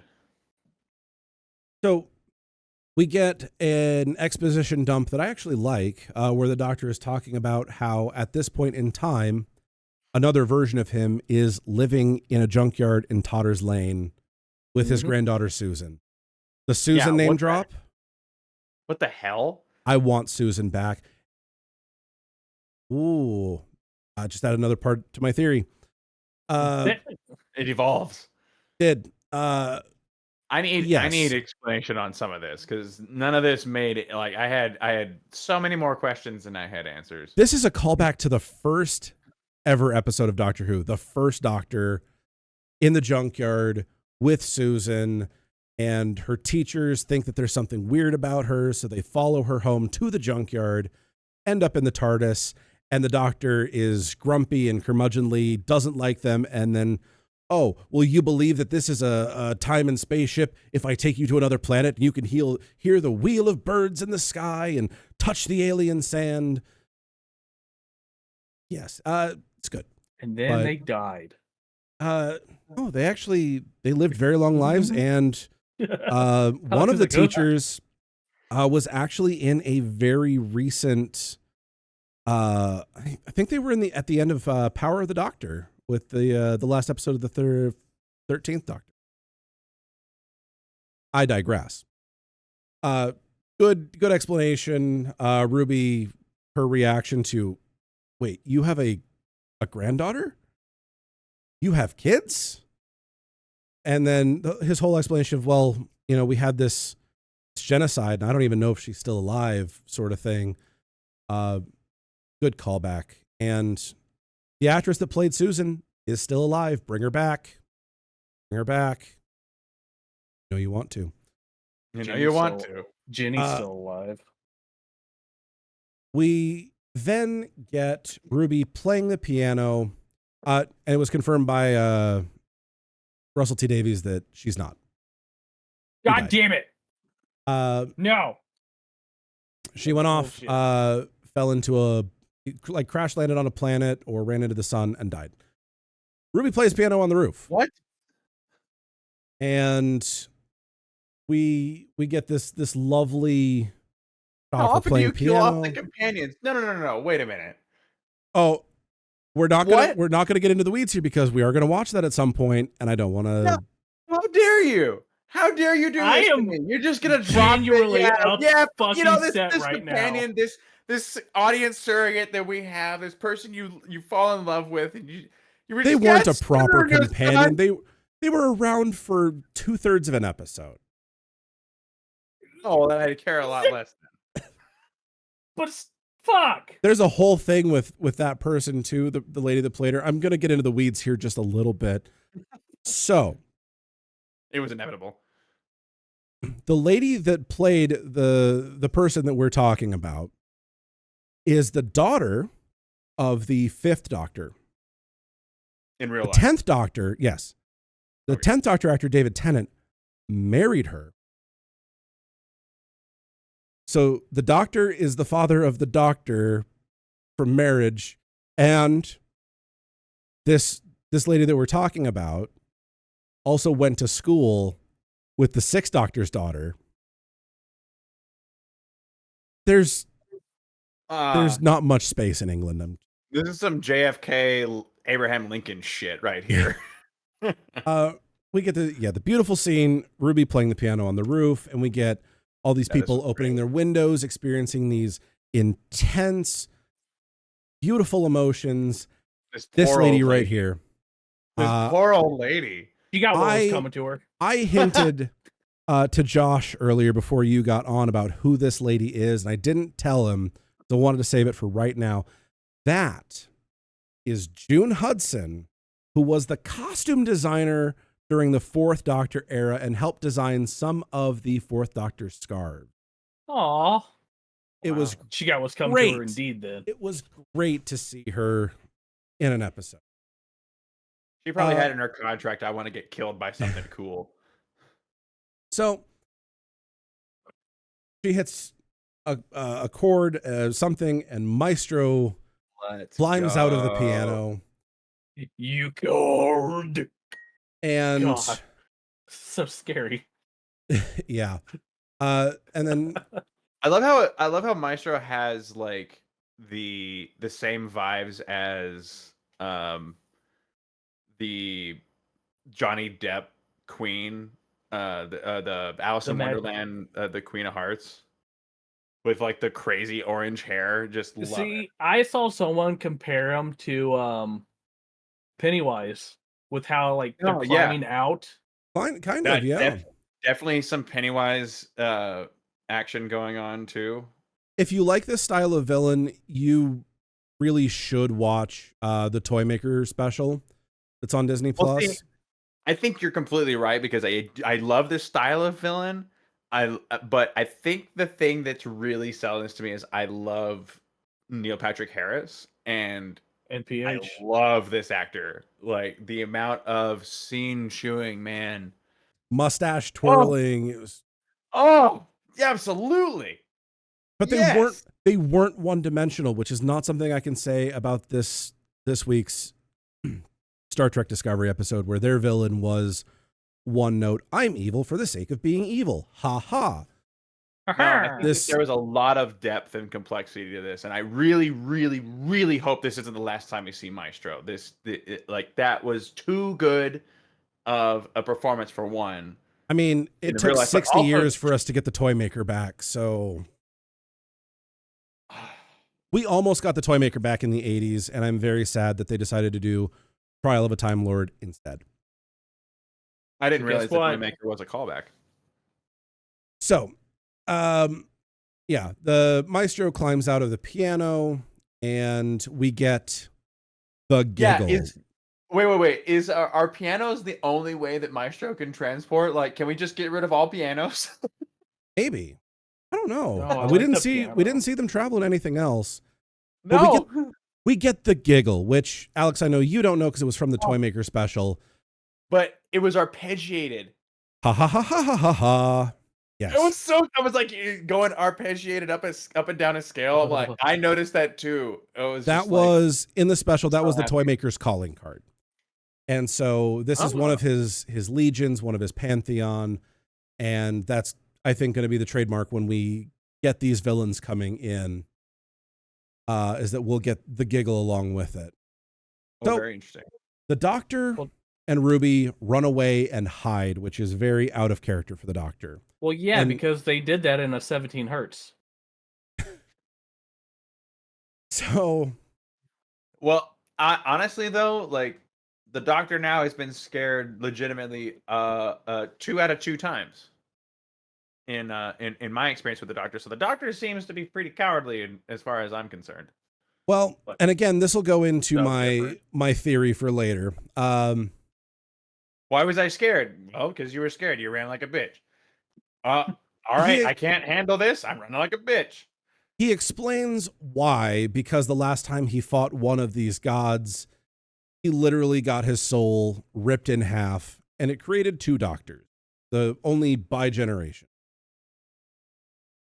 We get Maestro trying to suss out the Doctor using a tuning fork, which I thought was pretty cool. I didn't quite understand how the MacGuffin worked in the end, but I thought it was a really interesting like detection weapon. It was like Daredevil. So they descend into a storm shelter, a cellar of some sort, basement. Maestro descends upon the piano rope that they used to get the piano up on the roof. Great shot. And again, chewing on the scenery. Another thing I want to point out is the creepy white hand. The camera lingered on that a little bit, and multiple times.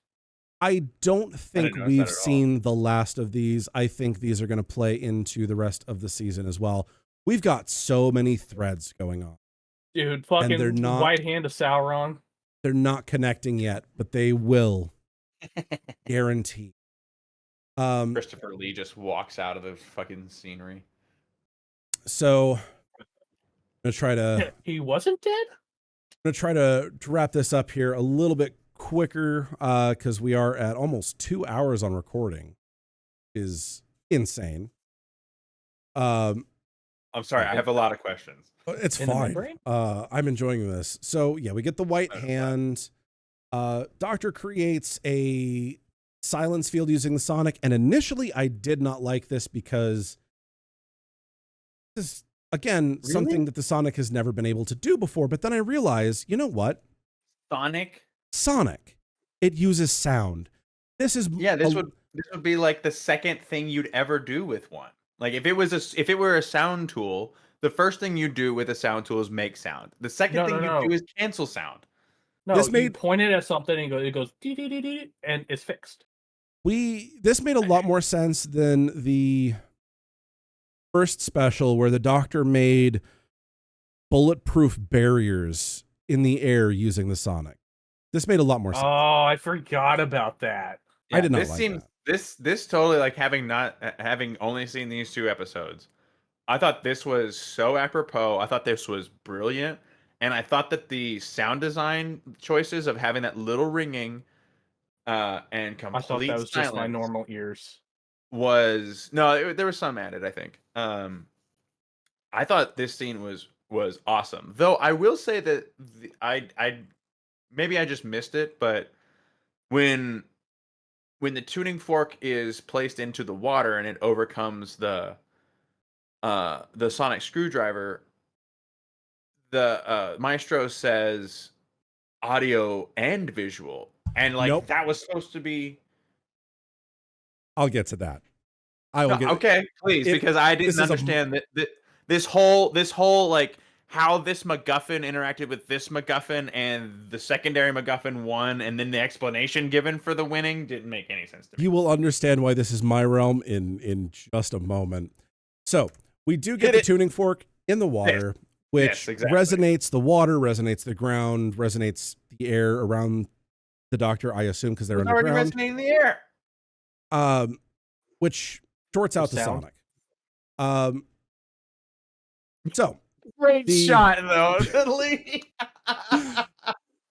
So after Maestro does that and gets sound back, Maestro says, Sound and Vision, which is a David Bowie reference. Yeah. All right. Which I tip my hat to you, sir. And occasionally Doctor Who will throw these. There was a season with the 12th Doctor where almost every episode had a David Bowie reference. I loved it. That's hilarious. It was very much a selling point for you. It was a Bowie reference. That was the whole point of it. We do get wait. So the idea is that by vibrating the Earth, Maestro was able to get the sound back. The sound travels through water so much faster. Yes, that's how I understood it. True. So, June Hudson's character, I don't know her name, decides she wants to play Claire de Lune on the piano and remember her youth. Choice. Man, all I could think of was fucking 2014 Godzilla. And Maestro comes out of her piano and scares the living shit out of her. As you can very well see. And we get another fourth wall break. A wink to the camera. We get the second fourth wall break and the first wink. As Maestro closes the curtains and kills June Hudson's character with some very graphic sounds. It was great. Again, had to have been. It went like contract. So, can we get that one more time? That didn't come through. Oh, okay. Thank you. So afterwards, we get the Doctor explaining the Pantheon, the toll they took on him as he fought against the Toymaker, and how he got lucky with a game of. Yeah, this one was the info dump that I missed from the first episode, right? Not the episode before that, the last of the specials before the Christmas special, the Toymaker episode. Oh, sure, right. Definitely, when you get some free time, go back and watch it. It's. I'm definitely going to, because that's I'm well invested at this point. So at this point, Ruby says, "Well, hold on, Doctor. I'm from 2024. The world didn't end in 1963." And the Doctor's like, "Well, let me show you something."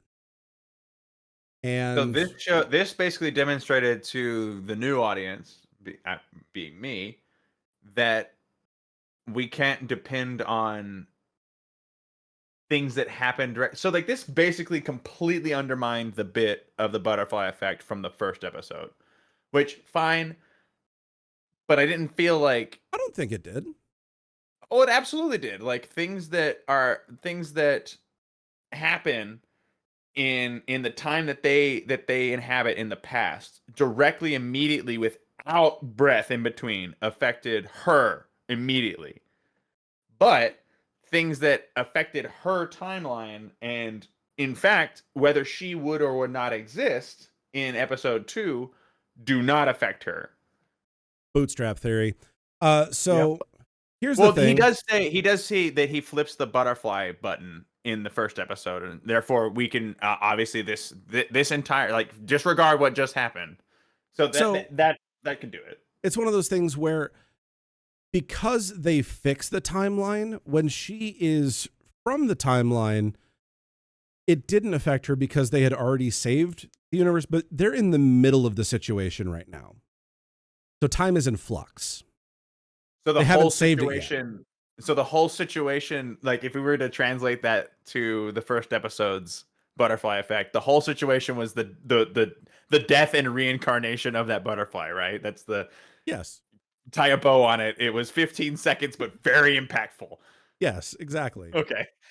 So I love the look on the Doctor's face here. Like, I know what she's going to find, and I know this is going to really suck for her.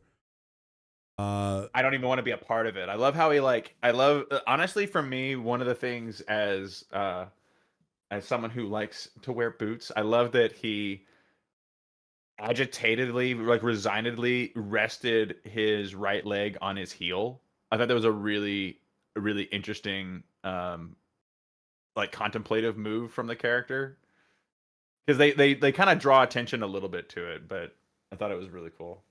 At least Big Ben's still up.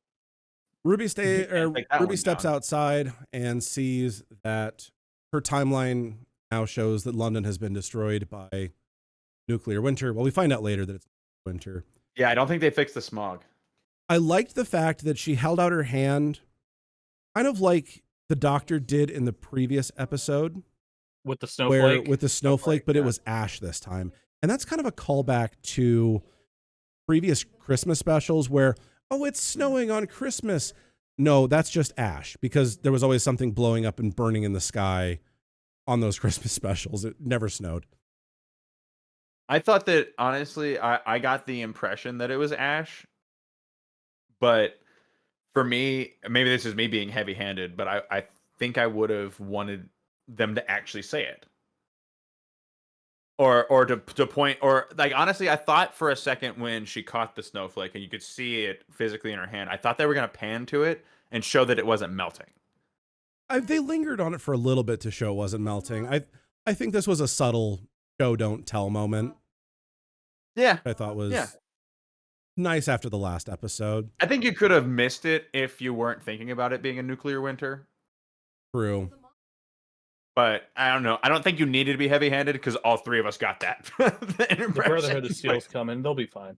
So, the Doctor kind of comforts her and goes, yeah, this is what happens if we don't fix it. Love their outfits. And man. then I just love it. And we get Maestro pulling them into a black void with. I loved this. Yeah, this bit, I thought for a second we were gonna get the musical here.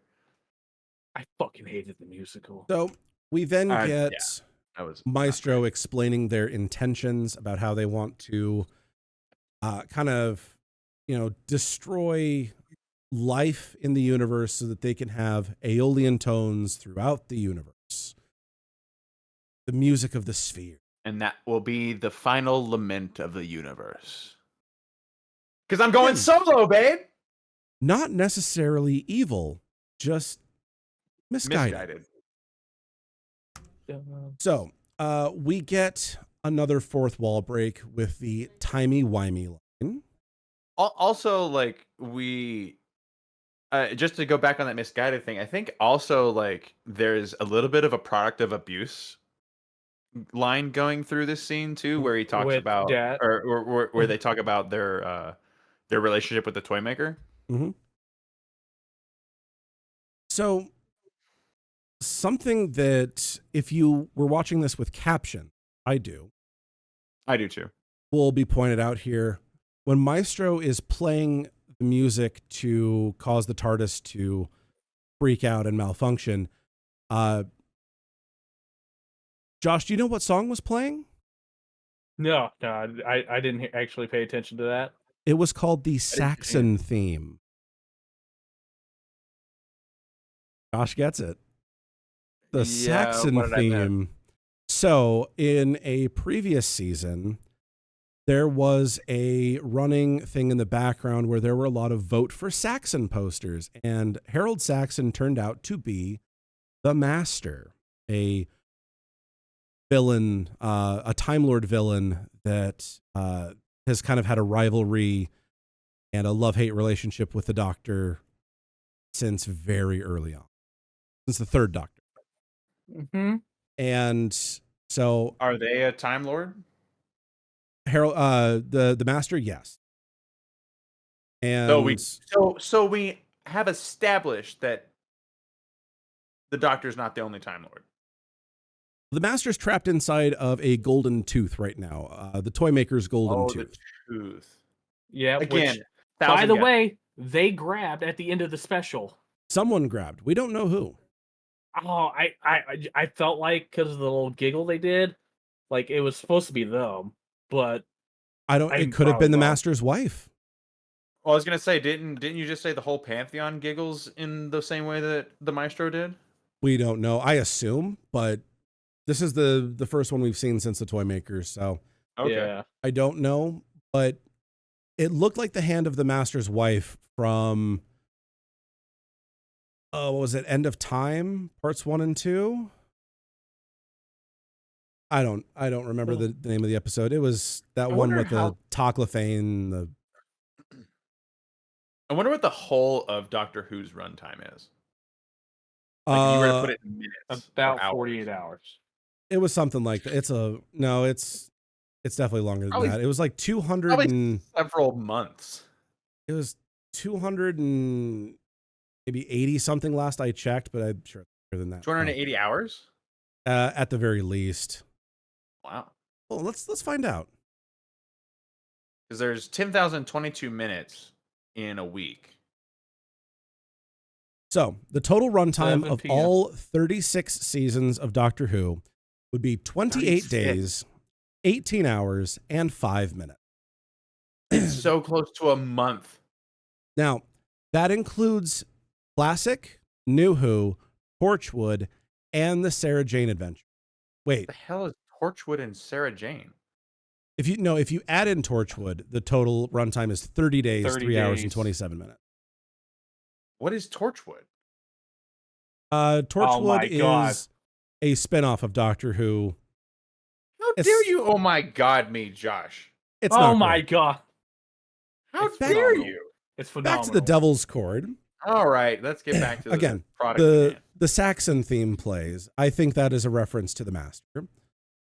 So you're Um, thinking that might be the big baddie that we're gonna get as the arc villain? No, because Russell T Davies has said we're not getting the Master. He said outright. Now, sometimes he does lie, but not as bad as Stephen Moffat did. But I don't think that the Master is going to be the villain for this season. I think they're going to set it up for him next season. Okay. I really don't want to run out of steam and miss theory time. So, they run into the TARDIS and they Oh, barely get Doctor. away. They can only go back to 1903. And I thought we were gonna get the like a moment with the TARDIS being sentient at that moment when he starts ripping shit out of the TARDIS. TARDIS Yes. is sentient. I know that. You've told me that. I thought we were gonna get like that consider. I was really shocked It that actually turned he into a didn't, like- woman once. Right. He you did told me. apologize. Well, yeah, he did apologize and then kiss the console and all that. But I thought for sure they were gonna pay at least more than that. Like I thought they were gonna do like a throwaway line, like as they were walking away, yeah, she's gonna hate that later, or some, and then like have Ruby look over at the Doctor like, huh, and then just completely ignore it. And then we get USB Sonic again. Your favorite. How did it work? So I'm I upset. hated this. At this point, the Fucking Doctor... You didn't like the Drag Me to Hell? I don't like the music notes doing everything. I don't know why it bugs the shit out of me. I thought it was delightfully Fantasia. So the Doctor is strumming on the guitar and Ruby If gets you could pulled call it away. strumming. The music notes lock the door and he has to bust the window. Oh, that was a cool shot. To get the That is a Sonic cool shot. back. And then we get the Also, big... that's not how that window would have broken, but let's go ahead. We get No, the they had big tempered glass. They would have confrontation. had double pane. No, they had tempered glass back then. They would have had double pane tempered glass with an air gap in between. Otherwise, that entire piece of glass is a drum skin that reverberates and transmits sounds into the control room. There's no reason to have that. Like I'm not getting Jokes on you. It was all sharded. So, yeah, we get the final confrontation. And double pane windows, you narc. Maestro shorts out the Sonic using their voice. Can't talk about my past like that. And Maestro makes Ruby sing. And we get Carol of the Bells, and it begins to snow again. Did we get Carol of the Bells, or was it? No, it was Carol of the Bells. Absolutely. Carol of the Bells. She wasn't actually singing in that bit. It was more like it was coming from her soul. Was my interpretation. Yeah, I mean, we got a little bit of her singing, and then the music just kind of swelled from there. Took over. And we get a line from Maestro saying, "That's wrong." And we get another line from Maestro just a little bit later saying, "That creature is wrong." There's something wrong with this creature. Yeah. Yeah. So again, deepening the mystery. I like that. Then we get Devil Went Down to Georgia. My least favorite part of this whole episode. My favorite part, actually. I would have loved it if I just wish they they would played have better. even come close to playing that part on the fiddle well. They didn't. Yeah, well, especially like the shaky parts, like the easy 16th notes, like it was all just smooth strumming. I was just like, well, when Maestro first gets the violin and bow, you can tell that shot had been reversed. And I actually didn't notice that. That's I'm gonna have to go back and watch that again. Because the way that they say, I forget the line that they have right after they get the violin and bow, but you can tell that they had to like say that backwards and then they reverse the scene. I love how the way that Maestro said music battles sounded like a heavy metal scream. That one. They said it backwards, and then when they flipped the scene, they had to dub over, I think. It took me out of it a little.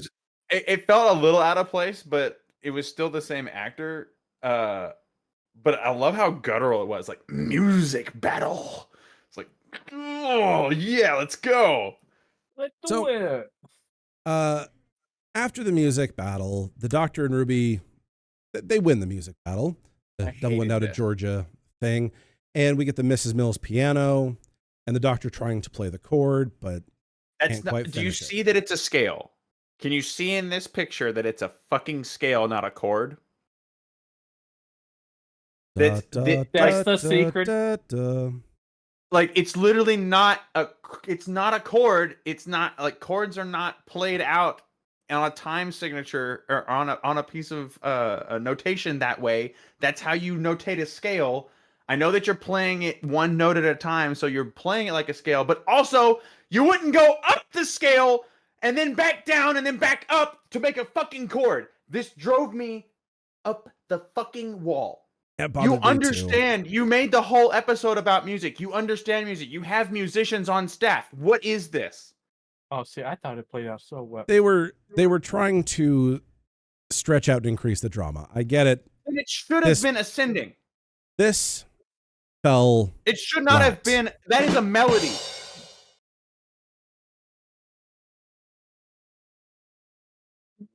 This I think was completely unacceptable. Like, it's not like it should have been ascending. Like, if you're gonna play, this is a melody, not a chord. There's 6 notes there. How many fucking fingers do you have? We'll get to that. So the Doctor plays a bum note, and Maestro makes the piano run out of the room, which I thought was hilarious.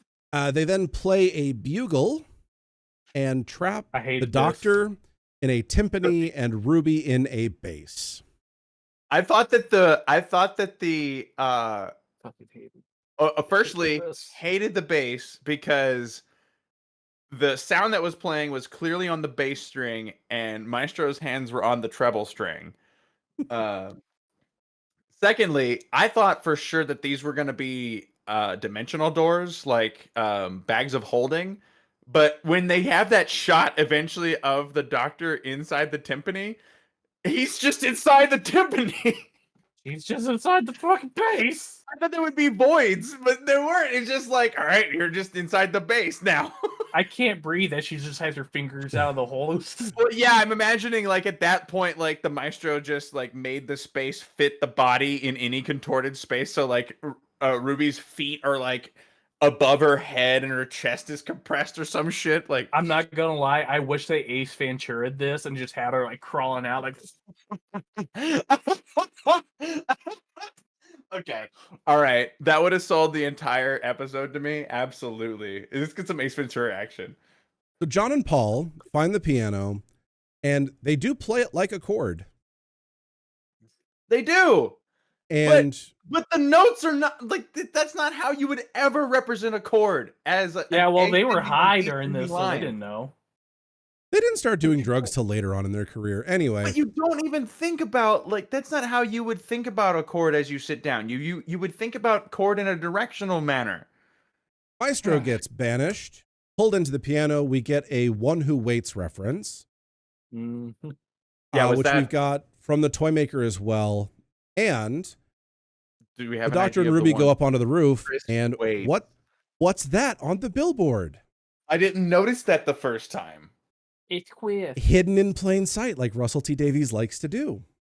Chris Chris Waits. So, who's Chris? I don't know yet. We will find out. He's the one who waits. Later on. And then What we an get yeah. It's like saying He definitely doesn't knock 4 times.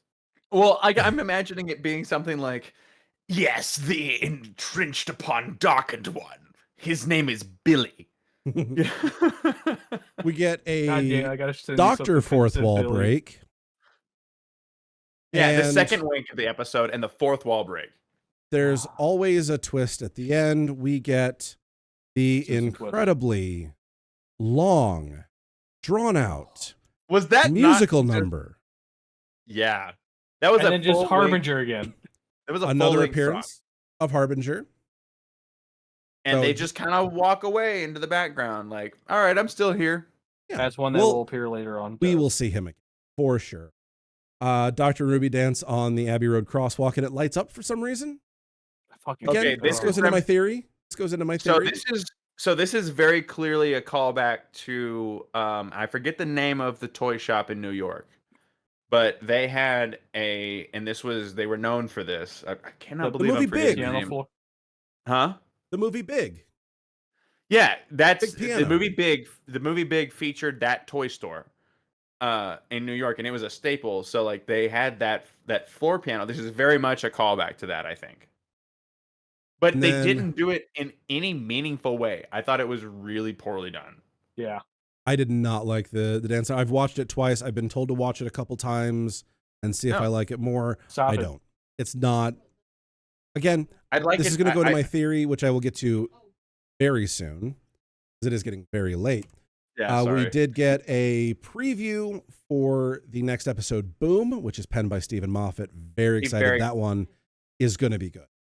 He very clearly, like, I'm just going to call this right now. Hear me now, quote me later. That was totally a red herring. He stepped on a Roomba. So. It's a sonic screwdriver. You can turn it off. No, it's a Roomba, and it's going to be a fucking red herring. He's going to go, I stepped on a mine, and it goes, please charge me. My theory goes back to Wild Blue Yonder, when the Doctor is at the edge of the universe and calls upon superstition with the line of salt. He said he broke down the barriers of reality.